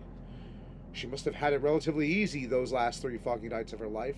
The curfew was being rigidly observed, and after 9, the grinder's only patrons were hungry cops and happy janitors.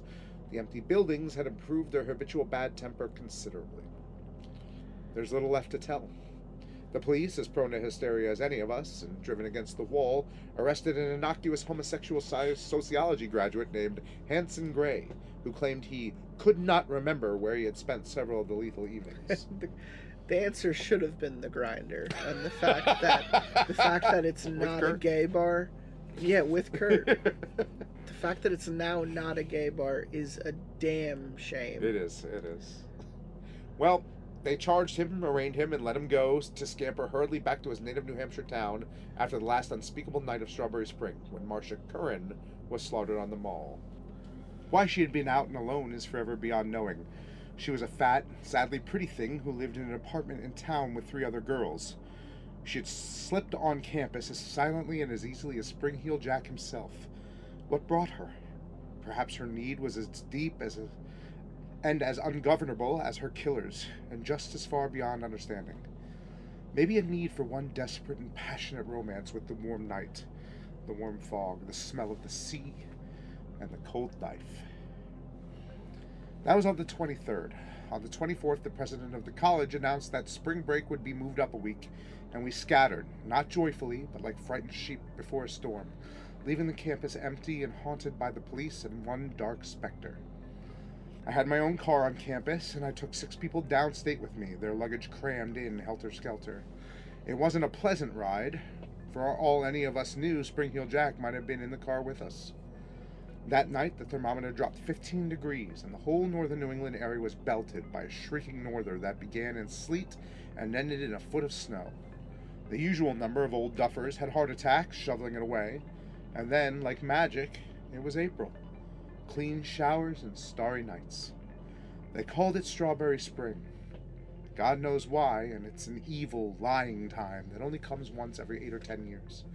Spring Hill Jack left with the fog, and by early June, campus conversation had turned to a series of draft protests and a sit-in at the building where a well-known napalm manufacturer was holding job interviews. By June, the subject of Spring Hill Jack was almost unanimously avoided, at least allowed. I suspect there were many who turned it over and over privately, looking for the one crack in the seamless egg of madness that would make sense of it all. That was the year I graduated, and the next year was the year I married. A good job in a local publishing house. In 1971 we had a child, and now he's almost school age. A fine and questing boy with my eyes and her mouth. Then, today's paper. That's not how babies are made. No, it's definitely not. But, you know. Would you want to, dissect how that's done? Or? My eyes, your mouth, now. Of course, I knew it was here. I knew it yesterday morning when I got up and heard the mysterious sound of snowmelt running down the gutters and smelled the salt tang of the ocean from our front porch, 9 miles from the nearest beach. I knew Strawberry Spring had come again, and when I started home from work last night and had to turn on my headlights against the mist that was already beginning to creep out of the fields and hollows, blurring the lines of buildings and putting fairy halos around the street lamps. This morning's paper says a girl was killed on the New Sharon campus near the Civil War cannons. She was killed last night and found in a melting snowbank. She was not all there. My wife is upset. She wants to know where I was last night. I can't tell her because I don't remember. I remember starting home from work, and I remember putting my headlights on to search my way through the lovely creeping fog. But that's all I remember. I've been thinking about that foggy night when I had a headache and walked for air and passed all the lovely shadows without shape or substance. And I've been thinking about the trunk of my car. Such an ugly word, trunk. And wondering why in the world I should be afraid to open it. I can hear my wife as I write this in the next room crying. She thinks I was with another woman last night. And oh dear God, I think so too. Bum, bum, Bum, bum. This motherfucker's Spring Hill Jack! Spring Hill Jack. I fucking love that story. I just always have. I want to say, Yes. I liked that. Yeah. It was nice.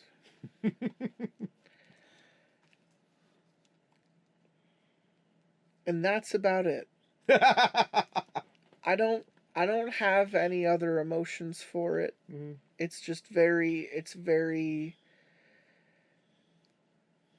just Stephen King being poetic and Yep. fun and 100%. doing his own little thing. He's just like, I don't know, he could be talking about fucking any of the college serial killers that went around and did a bunch of shit at that time, you know.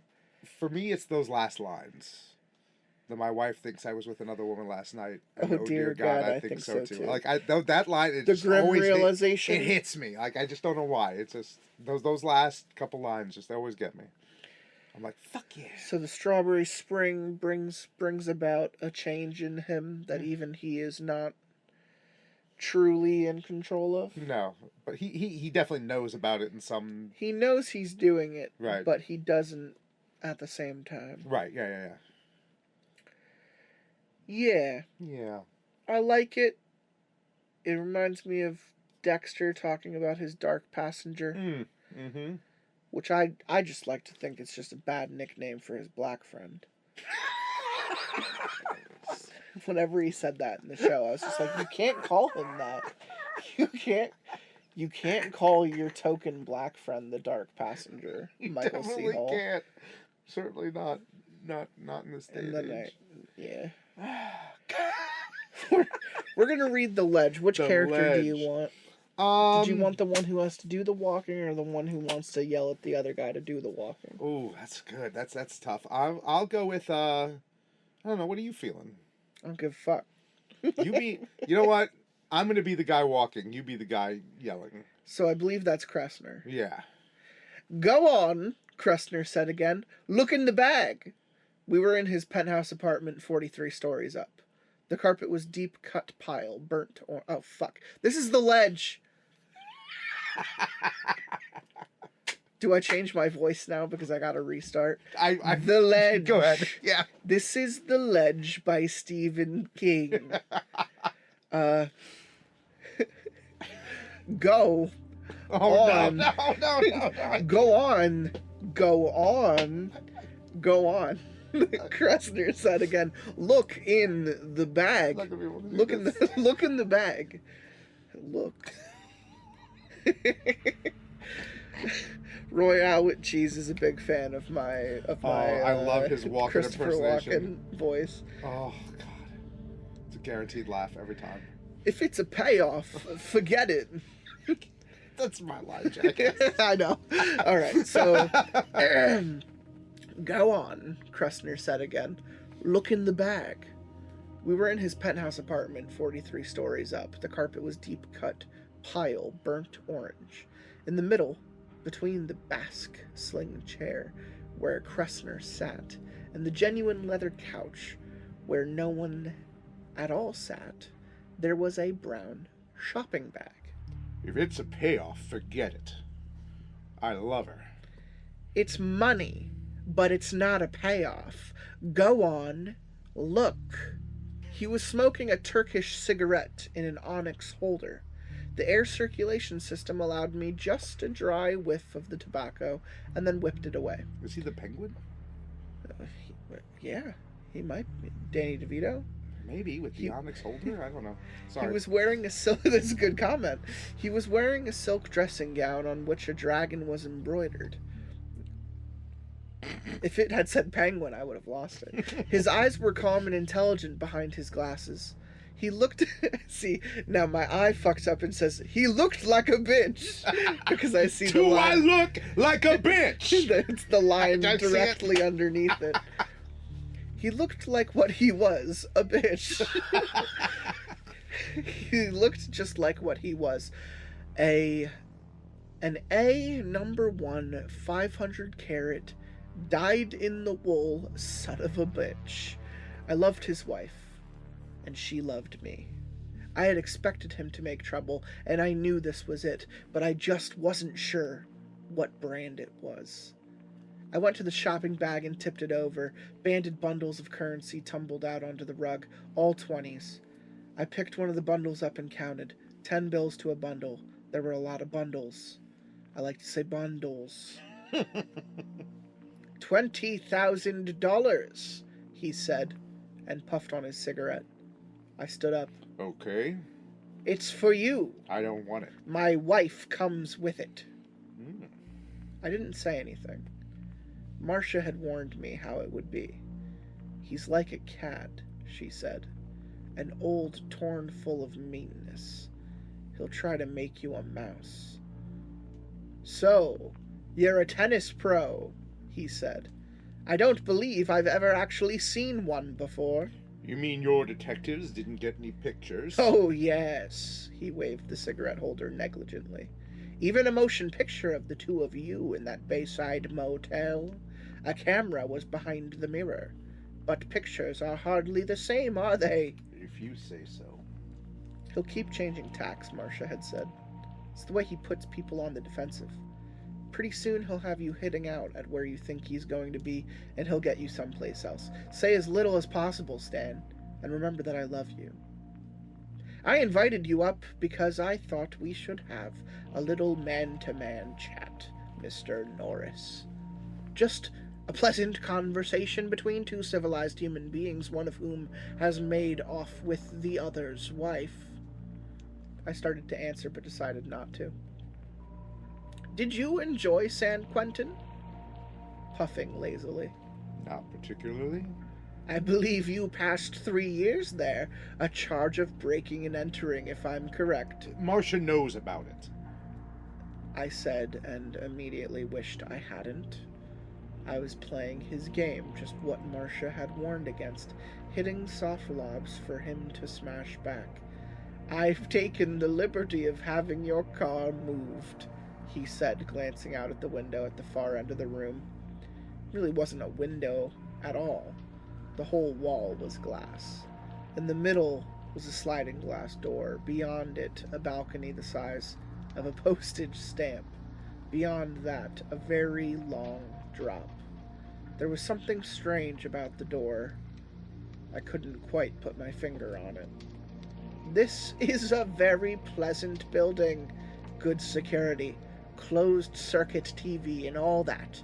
When I knew you were in the lobby, I made a telephone call. An employee then hot-wired the ignition of your car and moved it from the parking area here to a public lot several blocks away. He glanced up at the modernistic, sunburnt clock above the couch. It was 8:05. At 8:20, the same employee will call the police from a public phone booth concerning your car. By 8:30, at the latest, the minions of the law will have discovered over 6 ounces of heroin hidden in the spare tire of your trunk. You will be eagerly sought after, Mr. Norris. He had set me up. I had tried to cover myself as well as I could, but in the end I had been child's play for him.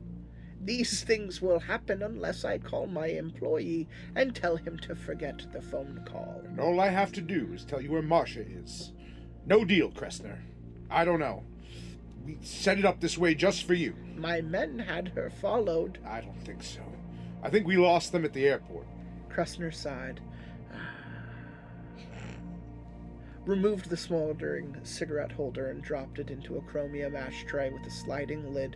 No fuss, no muss. The used cigarette and Stan Norris had been taken care of with equal ease. Actually, you're right. The old lady's room vanishing act, my operatives were extremely vexed to have been taken in by such an ancient ruse. I think it was so old they never expected it. I said nothing.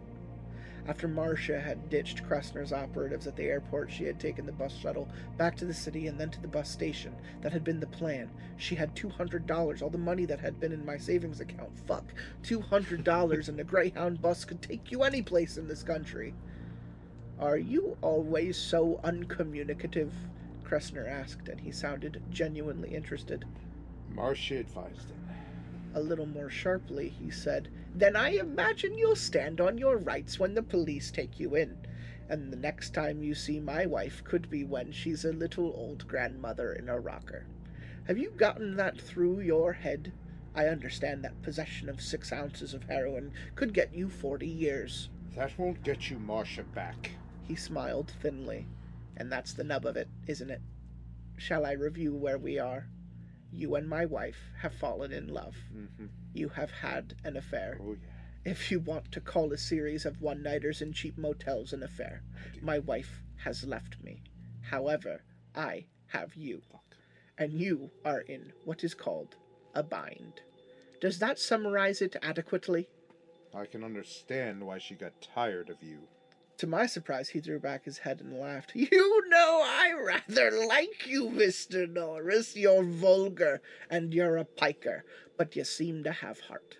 Marcia said you did. I rather doubted it. Her judgment of character is lax, but you do have a certain verve, which is why I've set things up the way I have. No doubt Marcia has told you that I am fond of wagering. Yes.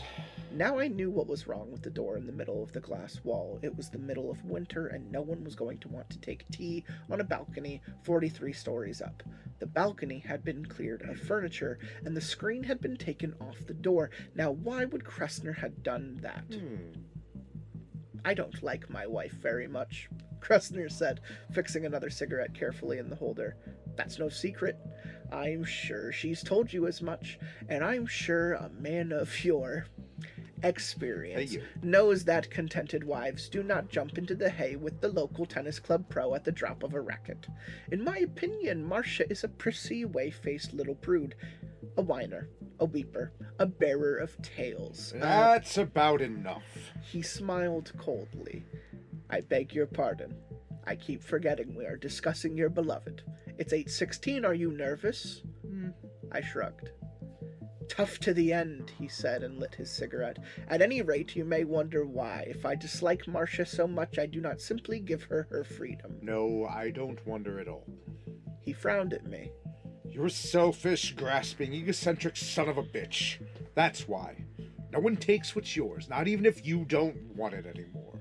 He went red and laughed. One for you, Mr. Morris. Very good. I shrugged again. I'm going to offer you a wager. If you win, you leave here with the money, the woman, and your freedom. On the other hand, if you lose, you lose your life. I looked at the clock. I couldn't help it. It was 8:19. All right. What else? It would buy time at least. Time for me to think of some way to beat it out of here, with or without the money. Kressner picked up the telephone beside him and dialed a number. Tony? Plan 2. Yes. And hung up. What's plan 2? I'll call Tony back in 15 minutes and he will remove the offending substance from the trunk of your car and drive it back here. If I don't call, he will get in touch with the police. Not very trusting, are you? Be sensible, Mr. Morse. There is $20,000 on the carpet between us. In this city, murder has been committed for 25 cents. What's the bet? He looked genuinely pained. Wager, Mr. Norris. Wager. Gentlemen make wagers. Vulgarians place bets. Whatever you say. Excellent. I've seen you looking at my balcony. The screen's off the door. Yes, I had it taken off this afternoon. What I propose is this, that you walk around my building on the ledge that juts out just below the penthouse level. If you circumnavigate the building successfully, the jackpot is yours. You're crazy. On the contrary, I have proposed this wager 6 times to 6 different people during my dozen years in this apartment. 3 of the 6 were professional athletes like you. One of them a notorious quarterback more famous for his TV commercials than his passing game. One a baseball player. One a rather famous jockey who had made an extraordinary yearly salary and who was also afflicted with extraordinary alimony problems. The other 3 were more ordinary citizens who had differing professions, but to 2 things in common: a need for money and a certain degree of body grace. He puffed his cigarette thoughtfully and then continued. The wager was declined 5 times out of hand. On the other occasion it was accepted. The terms were $20,000 against 6 months' service to me. I collected. The fellow took one look over the edge of the balcony and nearly fainted. Kressner looked amused and contemptuous. He said everything down there looked so small. That was what killed his nerve. What makes you think? He cut me off with an annoyed wave of his hand. Don't bore me, Mr. Norris. I think you will do it because you have no choice. It's my wager, on the one hand, or 40 years in San Quentin on the other. The money and my wife are only added Phillips, indicative of my good nature. What guarantee do I have that you won't double-cross me? Maybe I'd do it and find out you'd call Tony and told him to go ahead anyway. He sighed.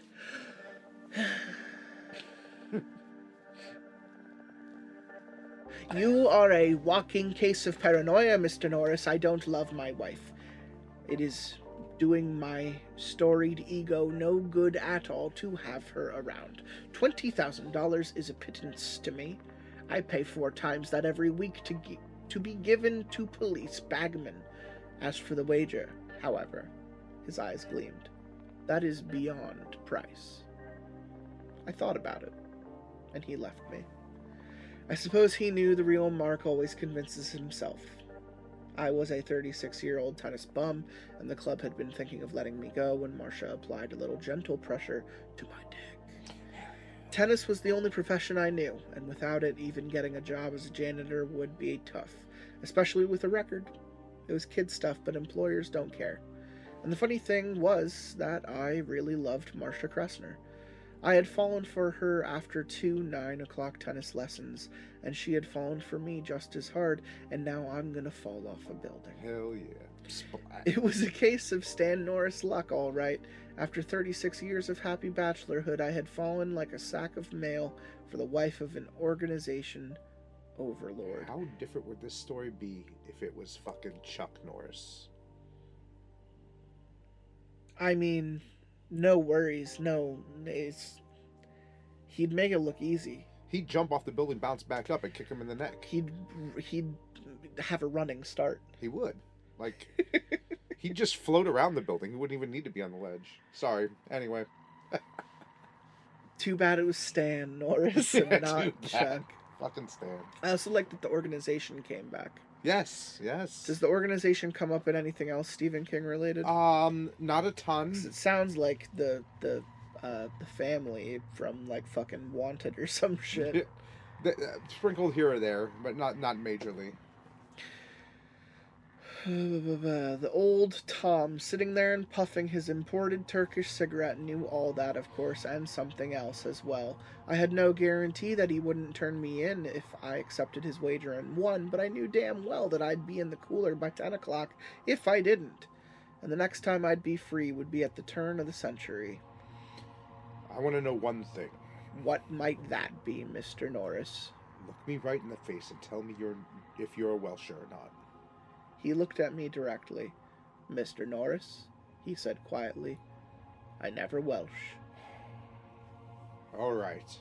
What other choice was there? He stood up, beaming. Excellent! Really excellent! Approach the door to the balcony with me, Mr. Norris. We walked over together. His face was that of a man who had dreamed this scene hundreds of times and was enjoying it actuality to its fullest. The ledge is 5 inches wide, he said dreamily. I've measured it myself. In fact, I've stood on it, holding on to the balcony, of course. All you have to do is lower yourself over the wrought iron railing. You'll be chest high. But of course, beyond the railing, there are no hand grips. You'll have to inch your way along, being very careful not to overbalance. My eye had fastened onto something else outside the window, something that made my blood temperature sink several degrees. It was a wind gauge.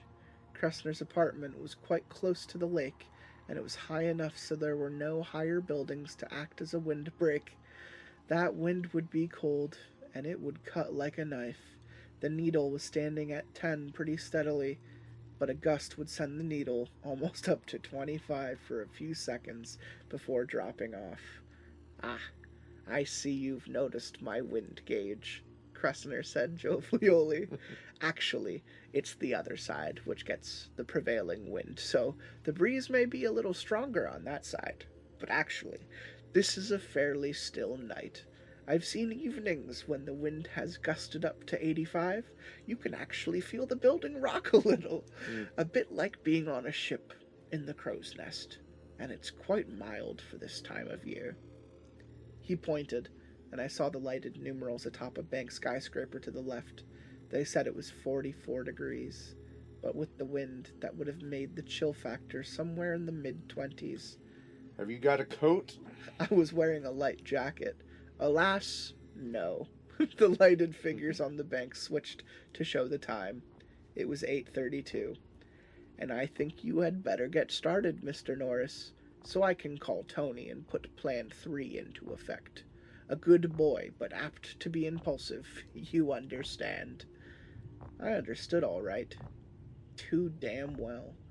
But the thought of being with Marcia, free from Kressner's tentacles and with enough money to get started at something, made me push open the sliding glass door and step out onto the balcony. It was cold and damp. The wind ruffled my hair into my eyes. Bon Sawyer. Bonsoir, Kressner said beside me.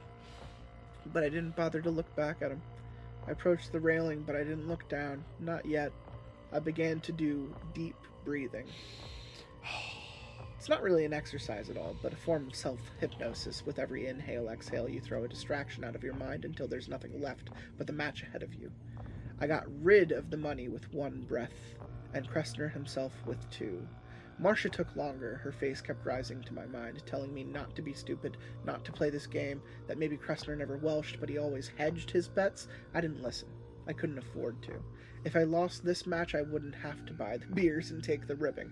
I'd be so much scarlet sludge splattered for a block of Diekman Street in both directions. When I thought I had it, I looked down. The building sloped away like smooth chalk cliff to the street far below. The cars parked there looked like those Matchbox models you can buy in five and dime. The ones driving by the building were just tiny pinpoints of light. If you fell that far, you would have plenty of time to realize just what was happening, to see the wind blowing your clothes as the earth pulled you back faster and faster. You'd have time to scream a long, long scream, and the sound you made when you hit the pavement would be like the sound of an overripe watermelon. I could understand why that other guy had chickened out, but he'd only had 6 months to worry about. I was staring 40 long, gray, marshalless years in the eye. I looked at this ledge. It looked small. I had never seen 5 inches that looked so much like 2. Ask my ex-girlfriend. At least the building was fairly new. It wouldn't crumble under me, I hoped. I swung over the railing and carefully lowered myself until I was standing on the ledge. My heels were out over the drop. The floor of the balcony was about chest high, and I was looking into Kressner's penthouse through the wrought iron ornament bars. He was standing inside the door, smoking, watching me, the way a scientist watches a guinea pig to see what the latest injection will do. Call. Holding onto the railing. What? Call Tony. I don't move until you do. He went back into the living room. It looked amazingly warm and safe and cozy, and picked up the phone. It was a worthless gesture, really. With the wind, I couldn't hear what he was saying. He put down the phone and returned. Taken care of, Mr. Norris. It better be. Goodbye, Mr. Norris. I'll see you in a bit, perhaps? It was time to do it. Talking was done. I let myself think of Marcia one last time, her light brown hair, her wide gray eyes, her lovely body, and then put her out of my mind for good. No more looking down, either. It would have been too easy to get paralyzed, looking down through that space. Too easy to just freeze up until you lost your balance or just fainted from fear. It was time for tunnel vision. Time to concentrate on nothing but left foot, right foot. I began to move to the right, holding on to the balcony's railing as long as I could. It didn't take long to see I was going to need all the tennis muscle my ankles had. With my heels beyond the edge, those tendons would be taking all my weight. I got to the end of the balcony, and for a moment, I didn't think I was going to be able to let go of that safety. I forced myself to do it. 5 inches, hell, that was plenty of room. If the ledge were only a foot off the ground instead of 400 feet, you could breeze around this building in 4 minutes flat, I told myself. So just pretend it is. Yeah, and if you fall from a ledge a foot off the ground, you just say rats and try again. Up here, you only get one chance. I slid my right foot further and then brought my left foot next to it. I let go of the railing. I put my open hands up, allowing the palms to rest against the rough stone of the apartment building. I caressed the stone. I could have kissed it. A gust of wind hit me, snapping the collar of my jacket against my face, making my body sway on the ledge. My heart jumped into my throat and stayed there until the wind had died down. A strong enough gust would have peeled me right off the perch and sent me flying down into the night, and the wind would be stronger on the other side. I turned my head to the left, pressing my cheek against the stone. Kressner was leaning over the building, watching me. Enjoying yourself? He asked affably. He was wearing a brown camel's hair overcoat. I thought you didn't have a coat. I lied. He answered equably. I lie about a lot of things. What's that supposed to mean? Nothing. Nothing at all. Or perhaps it does mean something. A little psychological warfare, eh, Mr. Norris? I should tell you not to linger over long. The ankles grow tired, and if they should give way... He took an apple out of his pocket, bit into it, and then tossed it over their edge. There was no sound for a long time, then a faint and sickening plop. Kressner chuckled. I don't even think you'd hear that all the way that up there. You probably You really wouldn't. not over the wind. He had broken my concentration, and I could feel panic nibbling at the edges of my mind with steel teeth. A torrent of terror wanted to rush in and drown me. I turned my head away from him and did deep breathing, flushing the panic away. I was looking at the lighted bank sign, which now said 8:46. Time to save it mutual. By the time the lighted numbers read 8:49, I felt that I had myself under control again. I think Kressner must have decided I'd frozen. I heard a sardonic patter of applause when I began to shuffle toward the corner of the building again. I began to feel the cold. The lake had wetted the edge of the wind. Its clammy dampness bit at my skin like an auger. My thin jacket billowed out behind me as I shuffled along. I moved slowly, cold or not. If I was going to do this, I would have to do it slowly and deliberately. If I rushed, I would fall. The bank clock read 8:52 when I reached the corner. It didn't appear to be a problem. The ledge went right around, making a square corner, but my right hand told me that there was a crosswind. If I got caught leaning the wrong way, I would take a long ride very quickly. I waited for the wind to drop, but for a long time it refused to, almost as though it were Kressner's willing ally. It slapped against me with vicious invisible fingers, prying and poking and tickling. At last, after a particularly strong gust had made me rock on my toes, I knew that I could wait forever and the wind would never drop all the way off. So the next time it sank a little, I slipped my right foot around and, clutching both walls with my hands, made the turn. The crosswind pushed me 2 ways at once, and I tottered. For a second, I was sickeningly sure that Kressner had won his wager. Then I slid a step further along and pressed myself tightly against the wall, a held breath slipping out of my dry throat. That was when the raspberry went off almost in my ear.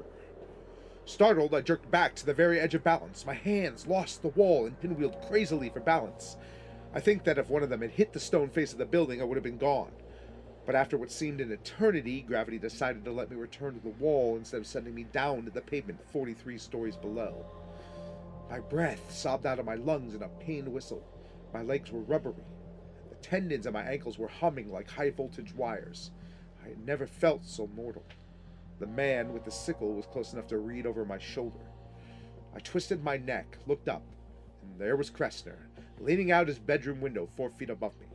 He was smiling. In his right hand he held a New Year's Eve noisemaker. Just keeping you on your toes. I didn't waste my breath. I couldn't have spoken above a croak anyway. My heart was thudding crazily in my chest. I sidled 5 or 6 feet along just in case he was thinking about leaning out and giving me a good shove. Then I stopped and closed my eyes and deep breathed until I had my act back together again. I was on the short side of the building now. On my right, only the highest towers of the city bulked above me. On the left, only the dark circle of the lake with a few pinpricks of light which floated on it. The wind whooped and moaned. The crosswind at the second corner was not so tricky, and I made it around with no trouble. And then, something bit me. I gasped and jerked. The shift of balance scared me, and I pressed tightly against the building. I was bitten again. No, not bitten, but pecked. I looked down. There was a pigeon standing on the ledge, looking up with bright, hateful eyes. You get used to pigeons in the city. They're as common as cab drivers who can't change a 10. They don't like to fly, and they give ground grudgingly, as if the sidewalks were theirs by squatters' rights. Oh yes, you're apt to find their calling cards on the hood of your car, but you never take much notice. They may be occasionally irritating, but they're interlopers in our world. But I was in his, and I was nearly helpless, and he seemed to know it. He pecked my tired right ankle again, sending a bright dart of pain up my leg. "Get!" I snarled at it. "Get out!" The pigeon only pecked me again. I was obviously in what he regarded as his home. This section of the ledge was covered with droppings, old and new. A muted cheeping from above. I cricked my neck as far back as it would go and looked up. A beak darted at my face, and I almost recoiled. If I had, I might have become the city's first pigeon-induced casualty. It was Mama Pigeon protecting a bunch of baby pigeons just under the slight overhang of the roof. Too far up to peck my head, thank God. Her husband pecked me again, and now blood was flowing. I could feel it. I began to inch my way along again, hoping to scare the pigeon off the ledge. No way. Pigeons don't scare, not city pigeons anyway. If a moving van only makes them amble a little faster, a man pinned to a high ledge isn't going to upset them at all. The pigeon backpedaled as I shuffled forward, his bright eyes never leaving my face, except when the sharp beak dipped to peck my ankle. And the pain was getting more intense now. The bird was pecking at raw flesh and eating it, for all I knew. I kicked at it with my right foot. It was a weak kick, the only kind I could afford. The pigeon only fluttered its wings a bit, then returned to the attack. I, on the other hand, almost went off the side. The pigeon pecked me again and again and again. A cold blast of wind struck me, rocking me to the limit of my balance. Pads of my fingers scraped the bland stone, and I came to rest with my left cheek pressed against the wall, breathing heavily. Kressner couldn't have conceived of worse torture if he had planned it for 10 years. One peck was not so bad. 2 or 3 were a little more. But that damn bird must have pecked me 60 times before I reached the wrought iron railing of the penthouse opposite Kressner's. Reaching that railing was like reaching the gates of heaven. My hands curled sweetly around the cold uprights and held on as if they would never let go. Peck. The pigeon was staring up at me almost smugly with its bright eyes, confident of my impotence and its own invulnerability. I was reminded of Kressner's expression when he ushered me out onto the balcony on the other side of the building. Gripping the iron bars more tightly, I lashed out with a hard, strong kick and caught the pigeon squarely. It emitted a wholly satisfying squawk and rose into the air, wings flapping. A few feathers, dove gray, settled back to the ledge or disappeared slowly down into the darkness, swan boating back and forth in the air. Grasping, I crawled up onto the balcony and collapsed there.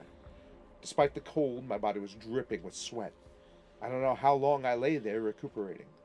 The building hid the bank clock, and I don't wear a watch. I sat up before my muscles could stiffen up on me and gingerly rolled down my sock. The right ankle was lacerated and bleeding, but the wound looked superficial. Still, I would have to have it taken care of if I ever got out of this. God knows what germs pigeons carry around. I thought of bandaging the raw skin, but decided not to. I might stumble on a tied bandage. Time enough later. Then I could buy $20,000 worth of bandages. I got up and looked longingly into the darkened penthouse opposite Kressner's, barren, empty, unlived in. The heavy storm screen was over this door. I might have been able to break in, but that would have been forfeiting the bet, and I had more to lose than money. When I could put it off no longer, I slipped over the railing and back onto the ledge. The pigeon, a few feathers worse for wear, was standing below his mate's nest where the guano was thickest, eyeing me balefully. But I didn't think he'd bother me, not when he saw I was moving away. It was very hard to move away, much harder than it had been to leave Kressner's balcony. My mind knew I had to, but my body, particularly my ankles, was screaming that it would be folly to leave such a safe harbor. But I did leave, with Marsh's face in the darkness urging me on. I got to the second short side, baited around the corner, and shuffled slowly across the width of the building. Now that I was getting close, there was an almost ungovernable urge to hurry, to get it over with. But if I hurried, I would die. So I forced myself to go slowly. The crosswind almost got me again on the fourth corner, and I slipped around it, thanks to luck rather than skill. I rested against the building, getting my breath back. But for the first time, I knew that I was going to make it, and I was going to win. My hand felt like half-frozen steaks. My ankles hurt like fire, especially the pigeon-pecked right ankle. Sweat kept trickling in my eyes, but I knew I was going to make it. Halfway down the length of the building, warm yellow light spilled out on Kressner's balcony. Far beyond, I could see the bank sign glowing like a welcome home banner. It was 10:48, but it seemed I had spent my whole life on those 5 inches of ledge. And God help Kressner if he tried to welsh. The urge to hurry was gone. I almost lingered. It was 11:09 when I put first my right hand on the wrought iron balcony railing and then my left. I hauled myself up, wriggled over the top, collapsed thankfully on the floor, and felt the cold steel muzzle of a .45 against my temple. I looked up and saw a goon ugly enough to stop Big Ben dead in its clockwork. He was grinning. Excellent, Kressner's voice said from within. I applaud you, Mr. Norris. He proceeded to do just that. Bring him in, Tony. Tony hauled me up and set me on my feet so abruptly that my weak ankles almost buckled. Going in, I staggered against the balcony door. Kressner was standing by the living room fireplace, sipping brandy from a goblet the size of a fishbowl. The money had been replaced in the shopping bag. It still stood in the middle of the burnt orange rug. I caught a glimpse of myself in a small mirror on the other side of the room. The hair was disheveled, the face pallid except for 2 bright spots of color on the cheeks. The eyes looked insane. I got only a glimpse because the next moment I was flying across the room. I hit the bass chair and fell over it, pulling it down on top of me and losing my wind. When I got some of it back, I sat up and managed, "You lousy Welcher. You had this planned." Indeed I did. Kristner said, carefully setting his brandy on the mantel. But I'm not a Welsher, Mr. Norris. Indeed, no. Just an extremely poor loser. Tony is here only to make sure you don't do anything ill-advised. He put his fingers under his chin and tittered a little. He didn't look like a poor loser. He looked more like a cat with canary feathers in its muzzle. I got up, suddenly feeling more frightened than I had on the ledge. "You fixed it," I said slowly. "Somehow you fixed it." Not at all. The heroin has been removed from your car. The car itself is back in the parking lot. The money is over there. You may take it and go. "Fine," I said. Tony stood by the glass door to the balcony, still looking like a leftover from Halloween. The .45 was in his hand. I walked over to the shopping bag, picked it up, and walked toward the door on my jittery ankles, fully expecting to be shot down in my tracks. But when I got the door open, I began to have the same feeling that I'd had on the ledge when I rounded the fourth corner. I was going to make it. Kressner's voice, lazy and amused, stopped me. You don't really think that old lady's room dodge fooled anyone, do you? I turned back slowly, the shopping bag in my arms. "What do you mean?" I told you I never Welsh, and I never do. You won 3 things, Mr. Norris. The money, your freedom, my wife. You have the first 2. You can pick up the third at the county morgue. I stared at him, unable to move, frozen in a soundless thunderclap of shock. You didn't really think I'd let you have her? He asked me pityingly. Oh, no. The money, yes. Your freedom, yes. But not Marcia. Still, I don't Welsh. And after you've had her buried... I didn't go near him. Not then. He was for later. I walked toward Tony, who looked slightly surprised until Kressner said in a bored voice, Shoot him, please. I threw the bag of money. It hit him squarely in the gun hand, and it struck him hard. I hadn't been using my arms and wrists out there, and they're the best part of any tennis player. His bullet went into the burnt orange rug, and then I had him. His face was the toughest part of him. I yanked the gun out of his hand and hit him across the bridge of the nose with the barrel. He went down with a single weary grunt, looking like Rondo Hatton. Who? Who the fuck is Rondo Hatton? Kressner was almost out... Steve, you crazy. Steve, you fucking crazy. You're just making up names now. Kressner was almost out the door when I snapped a shot over his shoulder and said, "Stop right there or you're dead." He thought about it and stopped. When he turned around, his cosmopolitan, world-weary act had curdled a little around the edges. It curdled a little more when he saw Tony lying on the floor, choking on his own blood. She's not dead, he said quickly. I had to salvage something, didn't I? He gave me a sick, cheese-eating grin. I'm a sucker, but I'm not that big a sucker. I'm a sucker. Fuck. I'm not that big a sucker. I'll suck your dick. Don't shoot me. Don't shoot me. I'll give you the big suck. My voice sounded lifeless, dead. Why not? Marcia had been my life, and this man had put her on a slab. With a finger that trembled slightly, Kressner pointed at the money tumbled around Tony's feet. That, he said. That's chicken feed. I can get you 100,000, or 5, or how about 1 million? All of it in Swiss bank account. How about that? How about... I'll make you a bet, I said slowly. He looked from the barrel of the gun to my face. A bet, I repeated. Not a wager, just a plain old bet. I bet you can't walk around this building on the ledge out there. His face went dead pale. For a moment, I thought he was going to faint. You, he whispered. These are the stakes, I said in my dead voice. If you make it, I'll let you go. How's that? No, he whispered. His eyes were huge, staring. Okay, I said, and cocked the pistol. No, he said, holding his hands out. No, don't. All right. He licked his lips. I motioned with the gun, and he preceded me out onto the balcony. You're shaking, I told him. That's going to make it harder. 2 million. he said, and he couldn't get his voice above a husky whine. 2 million in unmarked bills. No, I said. Not for 10 million. But if you make it, you go free. I'm serious. A minute later, he was standing on the ledge. He was shorter than I. You could just see his eyes over the edge, wide and beseeching, and his white-knuckled hands gripping the iron rail like prison bars. Please. He whispered. Anything. You're wasting time, I said. It takes it out of the ankles. But he wouldn't move until I put the muzzle of the gun against his forehead. Then he began to shuffle to the right, moaning. I glanced up at the bank clock. It was 11:29. I didn't think he was going to make it to the first corner. He didn't want to budge at all, and when he did, he moved jerkily, taking risks with his center of gravity, his dressing gown billowing in the night. He disappeared around the corner and out of sight at 12:01, almost 40 minutes ago. I listened closely for the diminishing scream as the crosswind got him, but it didn't come.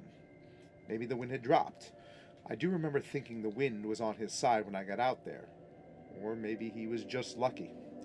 Maybe he's out on the other balcony now, quivering in a heap, afraid to go any further. But he probably knows that if I catch him there, when I break into the other penthouse, I'll shoot him down like a dog. And speaking of the other side of the building, I wonder how he likes that pigeon. Was that a scream? I don't know. It might have been the wind. It doesn't matter. The bank clock says 12:44. Pretty soon I'll break into the other apartment and check the balcony. But right now I'm just sitting here on Kressner's balcony with Tony's 45 in my hand. Just on the off chance that he might come around that last corner with his dressing gown billowing out behind him. Kressner said he's never Welsh on a bet. But I've been known to. But I'm gonna shoot that But motherfucker. I'm gonna shoot that motherfucker anyway. Shoot this motherfucker. He killed my baby. Wow. So...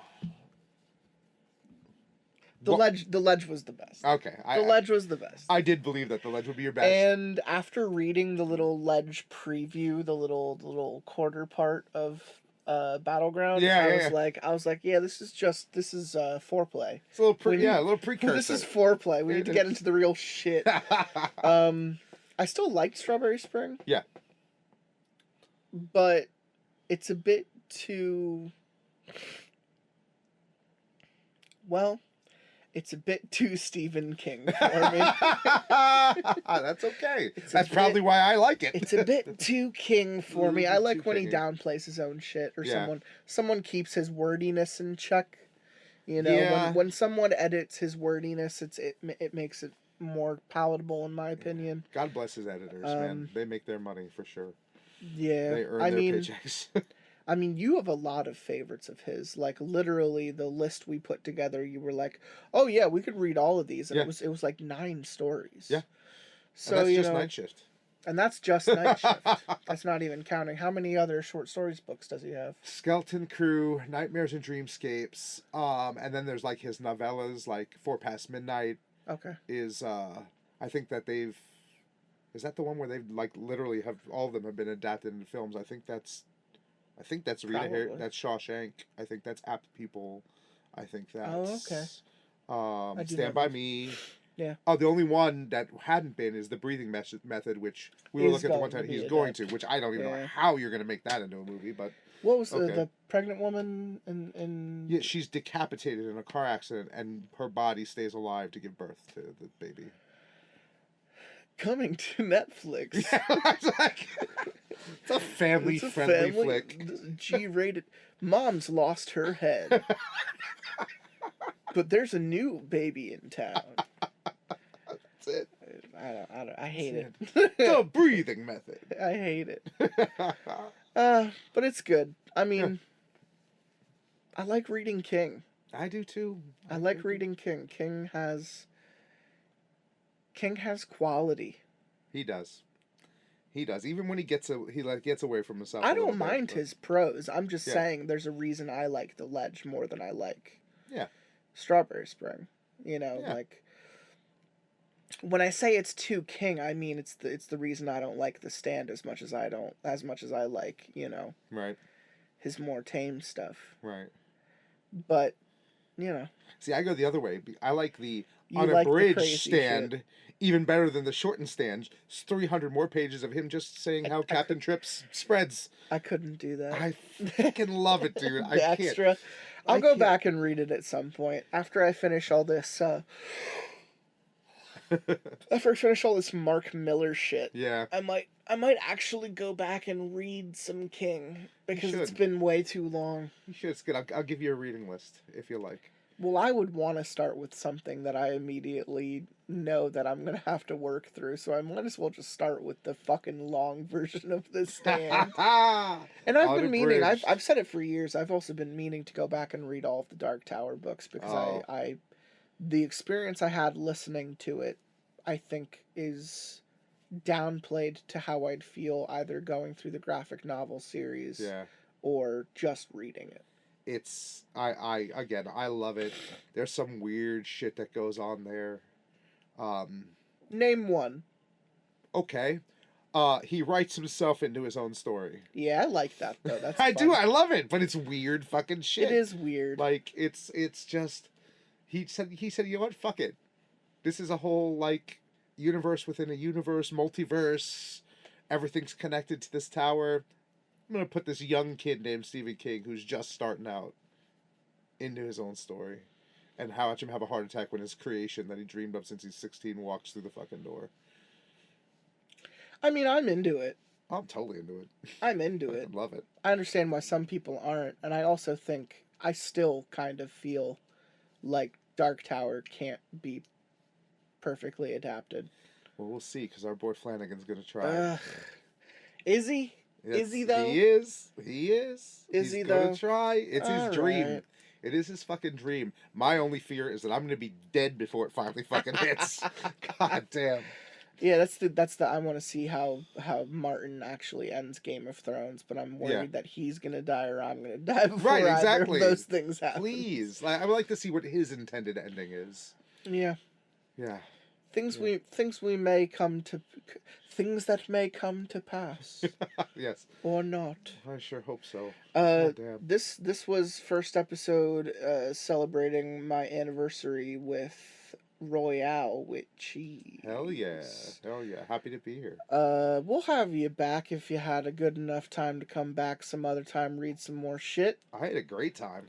It was great. It was great to finally have you on. Thanks, I know man. that it's like a milestone for our friendship and for your life. I understand. It is. I understand that which you have a high respect and authority of judgment in your life.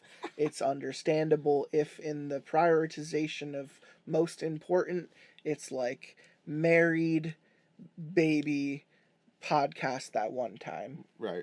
Well, it's gonna be more than one time. Which anyone naturally was like your first, maybe not your first wedding, maybe your most successful marriage. Yes. And then it's like the birth of your first child, and then naturally it's that one time that you were on Lotsa Pasta. Yeah. Or I'll say the first time you were on Lotsa Pasta. Well, if you have me back, I'll be back. Oh, Captain, my Captain. Is there any other little things you want to end with? Anything you want to reference?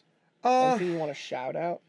No, I think I'm good at the moment. You're the one who educates me on all this stuff, man. I saw Thanksgiving last week. Oh, how was it? It was actually pretty good. Yeah. It was funny. Yeah. I was laughing a lot. Eli makes me laugh. Well, his movies are mostly garbage, which is why I like them.